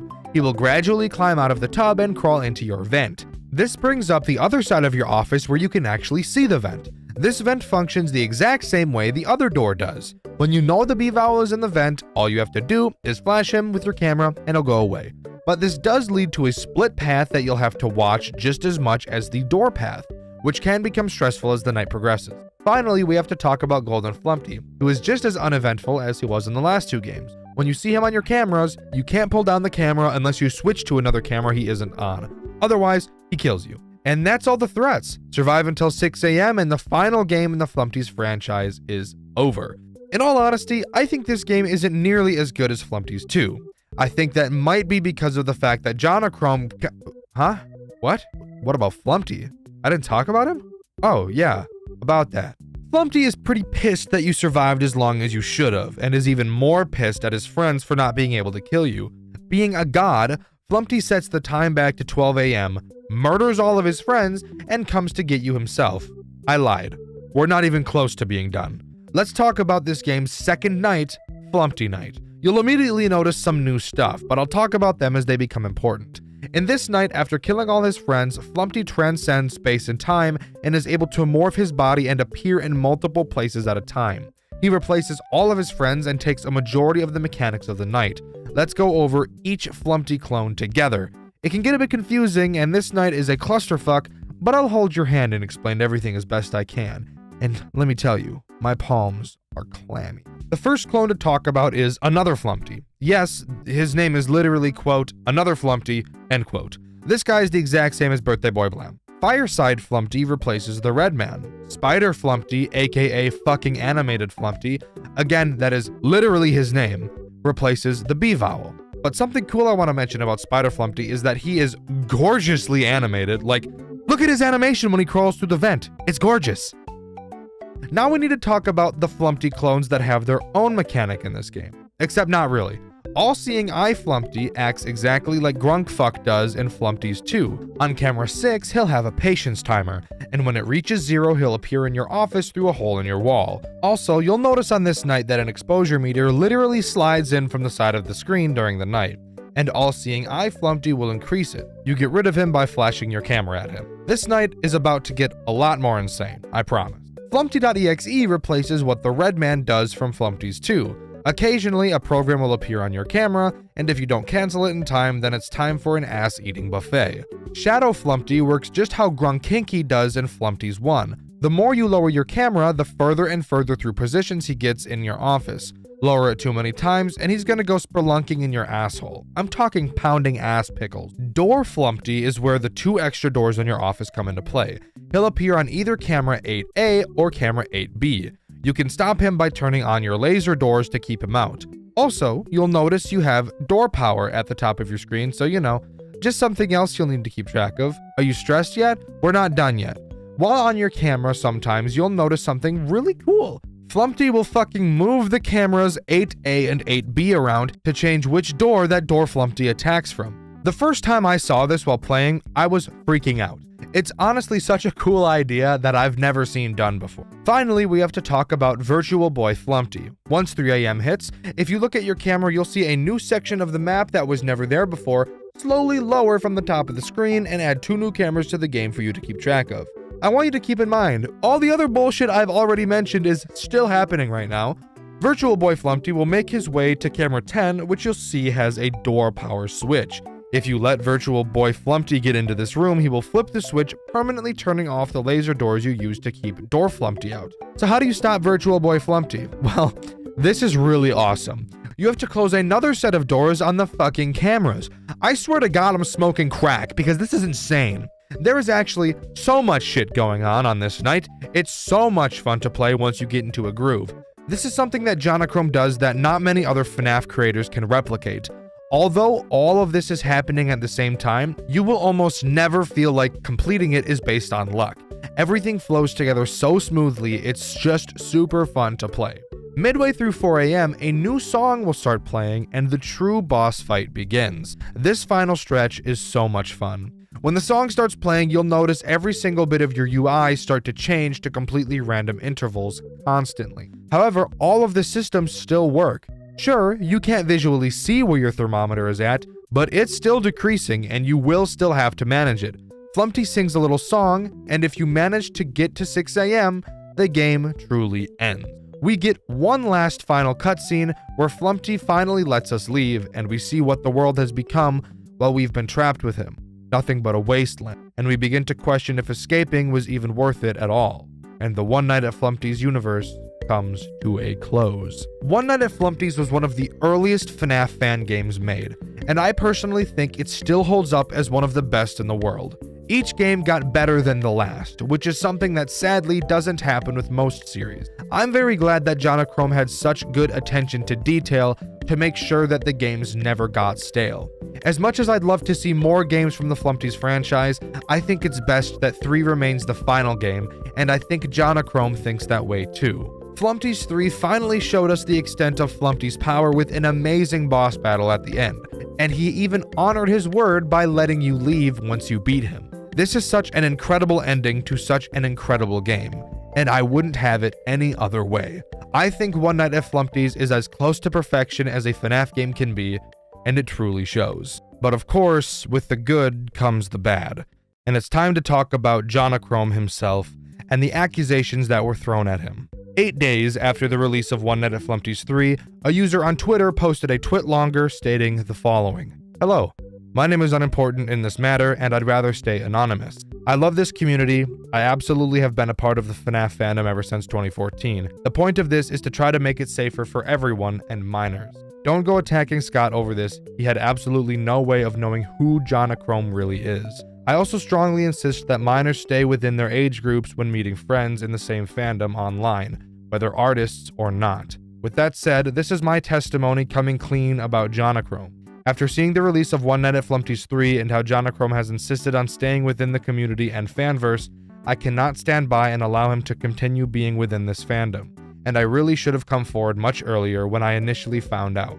I was involved with plenty of his group DMs from 2016 to 2018. A girl by the name of Emily was 13 to 14 at the time, and he came all out about his relationship with her. Within group DMs we've had, Jonachrome was already in his 20s. Charges cannot be pressed as Emily would need to do it herself as she would now be 19.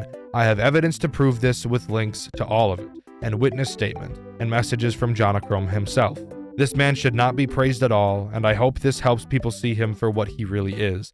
and why he should be removed altogether from any community he has a high stance in. It can be gathered that Jonachrome stated he was dating this girl, but was not going to do anything sexual until she was of legal age, which some would constitute as grooming. In my personal opinion, none of that is as damning as John's own messages. In one message, he flat out admits his plan to marry Emily, who, keep in mind, is a child. Jonachrome also mentioned how they'd been dating for 2.5 years, and considering how she had her date of birth set at 2002, this would have made her about 14 years old when they started dating. It's also very clear that Jonachrome knew that what he was doing was wrong, as in 2017 he was very concerned about the net neutrality laws, which he thought would cause conflict with his being able to communicate with her. The twitlonger wasn't up for long when Jonachrome responded. The title of his response stated that both he and Emily knew that this would happen at one time or another. His response reads, "Well, if my statement means anything, here it goes. I'm not a child groomer and I'm not a pedophile. Plain and simple. I wouldn't dream of manipulating, abusing, or exploiting anyone, much less minors. And the twitlonger has no evidence to suggest that I did. It comes across as spiteful to me more than it comes across as a post made out of legitimate concern for anyone's safety. That said, I can't deny that the screenshots are real. When Emily and I met, dating wasn't even a consideration for obvious reason. We were friends who got along really well. My first relationship was with someone my age, which only lasted a few months because we didn't communicate very well. That was when I started questioning what was really important in a relationship and what actually makes two people compatible. I realized that Emily and I share the same religious beliefs, we have similar sense of humor, there's a lot of overlap in our interests and hobbies, and we could both comfortably talk about a lot of things. We both felt like maybe we were meant to be together and were just born at the wrong times. We started talking, making it clear right away that there would be nothing sexual about our conversations and that we wouldn't meet in person until she was at least 18. We enjoyed each other's company, just talking and hanging out. Occasionally we'd watch movies together. For a long time, I didn't see the harm in it. I always put her needs before my own, always claiming to do what was best for her, and in a way, I thought I was saving her from experiencing the same heartbreak I did. This year, 2021, would have been the year we met in person, with her age at 19. But this was also when I learned she was starting to have doubts about our relationship. She knew I didn't mean any harm, while also saying I had effectively prevented her from exploring other romantic options by approaching her when I did. I'd like to say I knew better, but until that moment, I kinda didn't. I'd thought I'd done everything right, and I gambled on the assumption that if we were meant to be together, it wouldn't have mattered in several more years. But the reality is, I didn't give her enough time to grow, and I shouldn't have even entertained the idea. It's a mistake I've made the one time, and I'll never make it again for as long as I live. For anyone who wishes to hear the victim side of the story, Emily and I are on good terms, and she's planning on making her own response to this as soon as she can. Regardless, I was wrong for pursuing a relationship with her. I can't change the past, but I hope that my story can at least serve as an example for others. Please, whether you're an adult or a minor, don't make the same mistake I did. You might have the best intentions and the utmost confidence in a potential relationship with someone out of your age range, and you might not see any red flags, but that's no excuse. It's not worth it. Minors should be especially careful in an online space because there are people out there who want to take advantage of it. This could have ended a lot worse. Stay safe. Later after that, Emily responded herself, and her response reads, "Jonachrome is not guiltless in this, as I'm an adult now, I'm completely aware of that. But he is genuinely a kind-hearted person who just did something to himself that he shouldn't have. As a minor at the time, of course I was super dumb and naive, but as an adult, Jonachrome was 100% responsible for his action. He has apologized to me several times, and I truly still believe he's a good person. We even talk on good terms even though we're separate. But he has recognized that he fucked up. So please, as the victim, leave the man alone.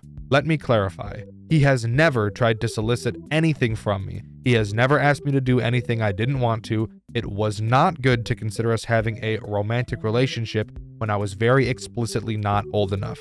But keep in mind, we've always been friends. Jonachrome is easygoing, fun to talk to. We used to watch movies together and talk about what we liked about them. We used to draw cute pictures for each other. We used to talk about the games we'd like. Morally, it was wrong to have romance between us, but it was innocent too. To say that it was grooming is where it becomes gray, because I feel like it was definitely unintentional somehow. That sounds like I'm confused, but I know why that is. If he had malice intent, he would have been much more persistent than he was. But no, he's not dangerous whatsoever. If Jonachrome attempts something like this again, yeah, I don't think I could trust him. He has done something awful, but that doesn't mean he himself is awful. What matters is how he moves on. If he's learned from this to know not to go any further from what he did to me. I was the one who confronted him about how our relationship would cause too many problems as an adult, and that's why I broke ties. Over those 6 years, I can say confidently that I care about the man's well-being. I don't want him to suffer. Let me say this again. Legally, he has not committed any crime. He's shown no clear intent to harm me, nor has he sent any harmful content to a minor. He is innocent in that respect, but that doesn't mean I'm excusing it. I'm just saying I, the victim, am okay. I'm also aware that no sexual stuff until legal is wrong and gross, because that does constitute as grooming. But there was still genuinely a relationship between us. Not romantically, but a friendship that we had. I can confidently say Dxtr was a good friend. Yes, there was romance. It wasn't good by any means. He and I both knew there was something wrong with it, but I tried to pretend that it wasn't there. But please do not harass him. I can tell he's doing better because he talked to me before this mess got out. As for the person who exposed Dxtr, I do not wish to be involved in this. I do not care about this anymore. I've moved on and so has he. If I am his only victim, then don't make any more accusations. I know this situation better than anyone. To everyone, don't say, I'm sorry this happened to you, because Dxtr is already sorry, and to me, that's enough. I don't need your sympathy. Spread my response so people know what actually happened. As an adult, I'm not pressing any charges against Dxtr, and I truly hope he's living his best life. He's been seeking therapy, and I do hope he'll make it out alive in this. His multiple apologies to me are proof of his self-improvement. I'm hoping this is enough. I do not want to make another statement, and frankly, I'm pissed that it even came out because he's hopefully not going to do this again, and I'm not traumatized from it. If he does it again, go ahead, talk about it. Otherwise, leave us alone. Dxtr eventually made one more statement, which is way too long for me to cover in this video, but he basically says that he didn't groom Emily, because grooming requires sexual intent, which he claims he never had while in the relationship. John had been gone for years, but has actually, as of writing this, released a video on his gaming channel 3 weeks ago. He says he's been in therapy and is looking forward to working on more projects. As far as I'm aware, we still haven't heard from Emily or the anonymous person who brought this to light, but everyone has seemed to move on and they have accepted their faults and took accountability. While what Dxtr did was wrong, no doubt about it, I truly think he's good at heart. I and many others all hope that this was a one-time thing, and I hope that this was a very clear wake-up call to never do something like this again, and it appears that that is the case. I and many others are excited to see what Dxtr has in store for us, even if it has nothing to do with the One Night at Flumpty's series. One Night at Flumpty's is truly an amazing game, made by someone with a regrettable past. Even if you choose to not follow Dxtr anymore, these games are a perfect example of being able to separate the art from the artist, and recognize that Dxtr made some terrible decisions, but at the end of the day, the work he produced is something that will likely never be able to be replicated again. But that's all I have to say about One Night at Flumpty's. Let me know what you think about these games in the comments below. In my Rainbow Friends video, I asked you all what your favorite Roblox horror game was and why. My favorite comment is this one by Ryko Janes. They go into deep detail about why they liked Pressure, and I don't have the time to read the whole comment, but I recommend you do. The ransomware genre is a subgenre of Five Nights at Freddy's games.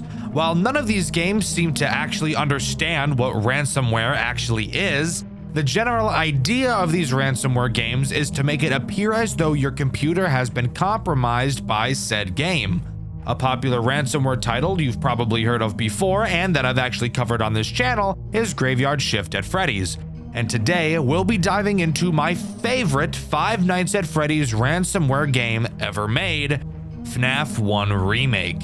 Created by Marco Antonio, FNAF 1 Remake was designed as an April Fool's joke, so to some, the idea of actually playing it on release was off the table. However, for those who did choose to give it a try, I'm willing to bet they had a very interesting FNAF experience like never before.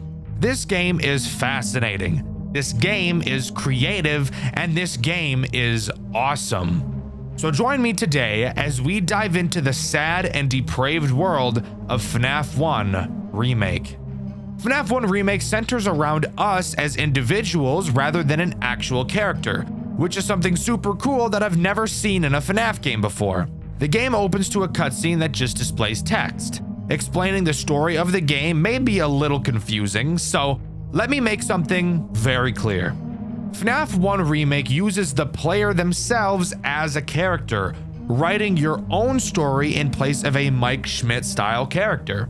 In this game, we've re-downloaded Five Nights at Freddy's to try and recapture the nostalgia we originally had as kids when the game first released over 10 years ago.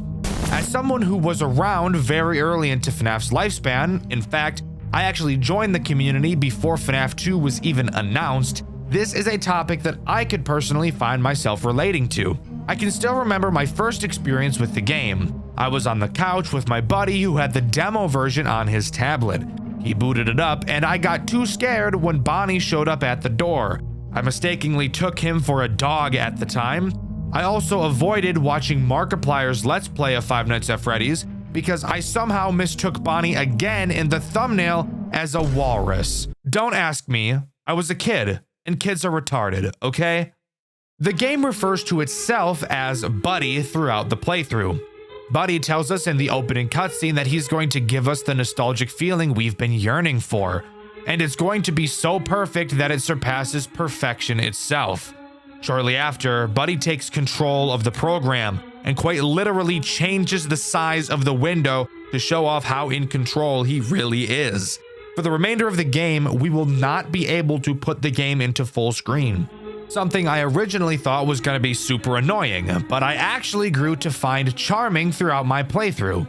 And with that, we can really start to dive into this game. I hope you're excited, because this game is really fucking cool. Throughout the nights, Buddy will talk to us before beginning each one. Buddy asks us if the office looks like the one we remember, just like the old days. He explains that the main idea of the game hasn't changed. It's a remake after all, and before he can say anything else, Night 1 begins. The only threat introduced on Night 1 is Bonnie, and he works in the exact same way that Bonnie does in Five Nights at Freddy's 1. Once again, this is a remake after all. Bonnie will make his way to your door and you'll have to close it to keep him out. However, Bonnie can actually attack both of your doors instead of just one. But when I tell you that these character models are a whole lot more uncomfortable looking than the originals, I mean it. Oh my fuck! Oh, fuck that, bro. Fuck that.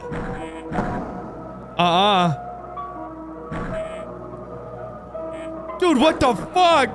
Dude, that's so fucked up. The animatronics in this game are all very creepy looking. Not quite scary, but uncanny. Like something is clearly wrong. Take Bonnie. The way his face looks like it's melting, mixed with the odd poses he has throughout the cameras and while in the doorway, it just makes for a feeling of, God damn, I really want to keep him away from me. And I think that's super cool. Of course, keeping Bonnie out is as simple as ever. Literally just close the door. However, something interesting I want to point out about this game is the subtle movements that the window has while playing. As you move from side to side through the office, you can actually visibly see the window subtly move from side to side as well. It's such a small detail, but it's so fucking cool, and it's these little details that always get me to love these types of games. While playing through the nights, you'll also hear a very calming piano playing in the background. I feel this gentle music adds to the nostalgic feel. Not because the original Five Nights at Freddy's had music, it didn't, but the tone of the music itself feels nostalgic, even though I had never heard it before. And mixed with the very unsettling imagery throughout the game, I think the calming music really adds to the overall amazing atmosphere this game has. Night 2 introduces two new threats, Chica and Foxy. Let's start with Chica since it's literally just Bonnie. She does the exact same thing and is dealt with in the exact same way. The only difference is that Chica will make a sound cue when she's at your door and she's fat. Also, let's pause for a moment to look at Chica. Design-wise, Chica has changed more than any other character in the game.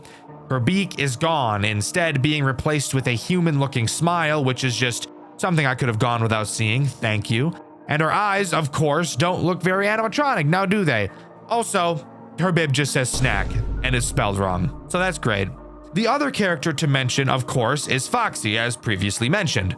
Foxy is pretty much the same as in Five Nights at Freddy's 1, with a few minor differences. To start, he is stalled by the cameras just like the original. However, you can actually stop him before he charges at your office. you're given the ability to shock him at any point to reset him in Pirate's Cove. However, when you do so, it does drain a lot of power, so it's best to just make sure you're watching him. He does have one other attack, however. Occasionally, you will hear Foxy do his classic singing. A touch I think is super nice. The classic da-da-dums from Foxy are some of the most memorable noises in the entirety of the FNAF franchise. Right up there next to Freddy's death song, the FNAF 2 hallway ambience that makes me want to wipe my balls on a cheese grater, and the animatronic jump scare noises themselves. So adding them back into this game 100% contributed greatly to the nostalgia factor that this game was going for, and I love it. When you hear Foxy start to hum, a hook will appear on the ceiling of your office. You will have to simply click the hook to make it go away, or Foxy will obviously ravage your insides. However, this may go entirely unnoticed since the entirety of the game, as I'm sure you could already tell, is in black and white. So it is likely that you may miss the hook if you don't end up hearing the sound cue, inevitably leading to a game over. On night 3, Buddy tells us that he didn't think we'd make it this far, clearly showing some distress on how quickly we're progressing through his perfect game. He introduces Freddy to us on this night, and the fun can really begin. Of course, I'm not allowed to be happy for a long while playing a FNAF game, so Freddy obviously had to have a find him on the camera mechanic to completely soil my day. However, I actually don't think it's that bad in this game. Ugh. Dxtr, you always do this. Whenever you don't like a game, you nitpick it to death and talk about how you hate every detail.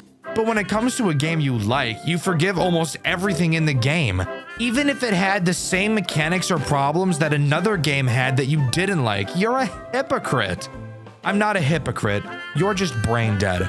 We have to pause for a moment to make something clear, since it's obvious from reading some of your guys' comments that you have no idea how opinions work despite the fact you guys have so many of them. So let's get together and do a little opinion breakdown. To start, I hate when FNAF games put a find them on the camera mechanic into their game. I think it's bad, and I think it disrupts the flow of the game. However, I don't mind this mechanic in FNAF 1 Remake. Does this make me a hypocrite? The answer is no. Let me dumb it down for a bit for the people in the back who don't think too good. Let's imagine someone doesn't like tomatoes. Would you call them a hypocrite because they claim to like ketchup? No, you wouldn't. And this is the same thing. Dxtr, no it isn't, because ketchup isn't just tomatoes. Ketchup has multiple other things in it. Ding, ding, ding! Congratulations, dumbass. You just connected the dots. Would you like a trophy? Well, too bad. You've been on this planet for way too long to finally be able to figure this out right now. In the same way that ketchup isn't just tomatoes, FNAF 1 Remake isn't just a find them on the camera mechanic. It's the mixture of that mechanic and everything else that the game has to offer that makes me tolerate it. And the rest of the game doesn't have every character require a shit ton of attention. So, taking a few seconds to find someone on the cameras actually doesn't disrupt the flow of the game at all, and therefore makes it a balanced integration of the mechanic. If that somehow still doesn't make sense to you, and you still think I'm a hypocrite who glazes every game I enjoy, then you are retarded and there's no saving you. Anyways, continuing, Freddy also has 2 other ways to attack you. The first is just teleporting directly into your fucking office. When he does, all you have to do is just stare into his big, innocent, sensual eyes. I mean, all you have to do is stare at him for a while and he'll teleport back to the stage. Something interesting to note here is that when he's in your office like this is the only time you'll be able to see his eyes. I don't know if that has anything to do with anything, but it's just something kind of cool I noticed. The final mechanic that Freddy has is to play Simon Says with you. Yes, I'm serious. Hey, this game is still an April Fool's joke after all. It can be as unserious as it wants to be. Occasionally, Freddy will drop a panel down into your office and 4 of the 9 panels will light up in a specific order. You will then have 10 seconds to repeat the pattern you saw. If you fuck up the order or take too long because you sit on TikTok and have the attention span of a toddler, then you will immediately get jump scared. And there you have it, the most mechanically complex character throughout the entire game. And you can quote me on that. Editor, Quote me on that. I fucking dare you. Watch what happens. Al, piece of fucking shit-ass editor! I'm sorry, Al. I don't know what came over me there. Anyways, on to night 4. On night 4, Buddy talks to us once again, except this time something is a bit different. Buddy is growing nervous that we're about to beat the game. He expresses how he wishes it could go on forever, how he wishes he could make it go on forever. Night 4 doesn't introduce anything new and is just a harder version of Night 3. Night 5 is much the same. Buddy asks us if we're still having fun. He asks us if we will play again after we win, just like old times. It's becoming clear that Buddy is growing desperate, ironically holding on to the nostalgia more than we are. He doesn't want us to leave, and I get the weird feeling that he's not going to let us. And I was right. At 4 a.m. on night 5, Buddy ends the night abruptly to talk to us, finally showing himself. An uncanny drawing of Freddy. He's grown aggravated with our supposed lack of appreciation of his masterpiece. He thinks that by us beating the game that we're just going to throw him and his creation aside to forget about. He grows more and more morphed as his anger gets the best of him, and he decides once and for all to make one final change to make this game truly perfect for us, getting rid of every mechanic we've seen so far and replacing it all with him, throwing us right into night 6. Oh, that's awesome. Thank you. We open to the office and see what it has become, Buddy's new creation. The scenery is morphed like it's underwater, and the monitors have been added to our office. Even the header of the window has changed to "keep going" in all caps. Buddy by far is the most complex character in this entire game. Al, don't you dare play that fucking quote! The most mechanically complex character throughout the entire game. You asshole. Well, whatever. I guess I lied back there, but who cares now? Buddy is the most complex character, so eat my nuts. Let's start with Buddy's main mechanic, sprinting as fast as possible directly into your door. You'll know when he's about to attack because you'll hear the loudest footsteps of all time pile driving directly towards you. You will have to quickly close the door to whichever side he's attacking and listen to him pound on the door as loud as fuck. Buddy also has the chance to attack your doors without booking it, so you will have to use the hall lights to see if he's there, and if he is, just hold the light on him until he disappears. He attacks very often and very quickly, so make sure you're on your A game. Buddy has 2 other ways to completely drill into your butt like he's digging for gold. You'll notice in your office that 2 monitors have appeared. That is not a coincidence, and it is actually a mechanic, if you can believe that. Throughout the night, Buddy has a chance to hack these monitors. When he does, all you have to do is click them to shut them off. If you don't, they will very quickly begin to drain your power faster than my female coworker drains my patience. And finally, Buddy has the chance to infect your cameras with a virus. When he does, you'll have to find the virus on the cameras and close them before they totally beam you. If you don't do that and instead allow them to beam you, the virus will cause your power to go out. And Buddy will crip walk into your office, rubbing his hands together and licking his lips before diving into your crack to have a quick little nibble. Keep in mind, Buddy is very fast and you will be getting attacked consistently throughout the night. There's not a whole lot of breathing room, so this night really pushes the limits to test your nerve control. If you can manage to survive until 6 a.m., we will get the final monologue from Buddy, where he expresses that he failed to accomplish his only goal: create a fun experience for us, the player. He says he'll cease to exist once the game is closed, saying he's only data and checked boxes, breaking the 4th wall and referencing what I can only assume to be Click Team Fusion code, which is primarily made up of checkboxes. He finalizes his monologue by stating he will forever roam around the darkness of our minds and asks us not to pity him. He apologizes one final time and hopes that we had a good time with his creation. And yes, Buddy, yes I did. And with that, that's all FNAF 1 Remake has to offer. There's not much more besides the custom night and a real-time 6-hour night, which I will not be touching in my entire life, thank you very much. But for a game this good and creative, I think most would be surprised to hear that it was developed in only 2 months. And I think that's fucking crazy. That's such a small amount of time for an indie dev. And I think everyone can agree when I say it turned out great. The game isn't too difficult. The designs are amazing. The atmosphere is uncomfortable and nostalgic, and it does a near perfect job of telling the story of desperation. Buddy's goal was to scare you, to appeal to how FNAF seemed when we were kids. And as we progressed through the nights, he grew desperate that we would beat it and we'd never come back. So he forces a 6th night on us in a desperate attempt to get us to stay. But after completing it, he gives up completely. He has nothing left to give us, and he knows that as soon as that window closes, we're never going to play again. And I think this is truly the most amazing part of this game. Fuck the atmosphere, fuck the designs, fuck the gameplay. This story is honestly, if not one of the best I've ever seen come out of any FNAF game. Or really any game for that matter, ever. And that cannot go overlooked. But let me know what you think. Do you agree with me, or do you think this game is just YouTube thumbnail slop? Let me know in the comments below. In my Tubbyland Archives video, I asked you guys what the most frustrating experience you've had in a FNAF game was, and my favorite comment was this one by Drews. They said Post Shift 2 in its entirety, and of course I agree. I think everyone knows how buttfuck difficult that game is, and I'm sure at some point I'll cave and end up covering it.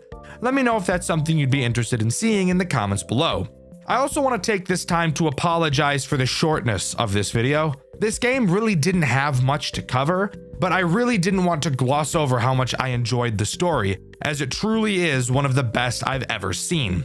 So I'm sorry if you were expecting another long 20+ minute video. I'll be having some really long fucking videos coming out in the near future, so stay tuned for that. Subscribe to the channel, I'd appreciate it a lot. I've been Dxtr, and I'll see you guys in the next video. See ya!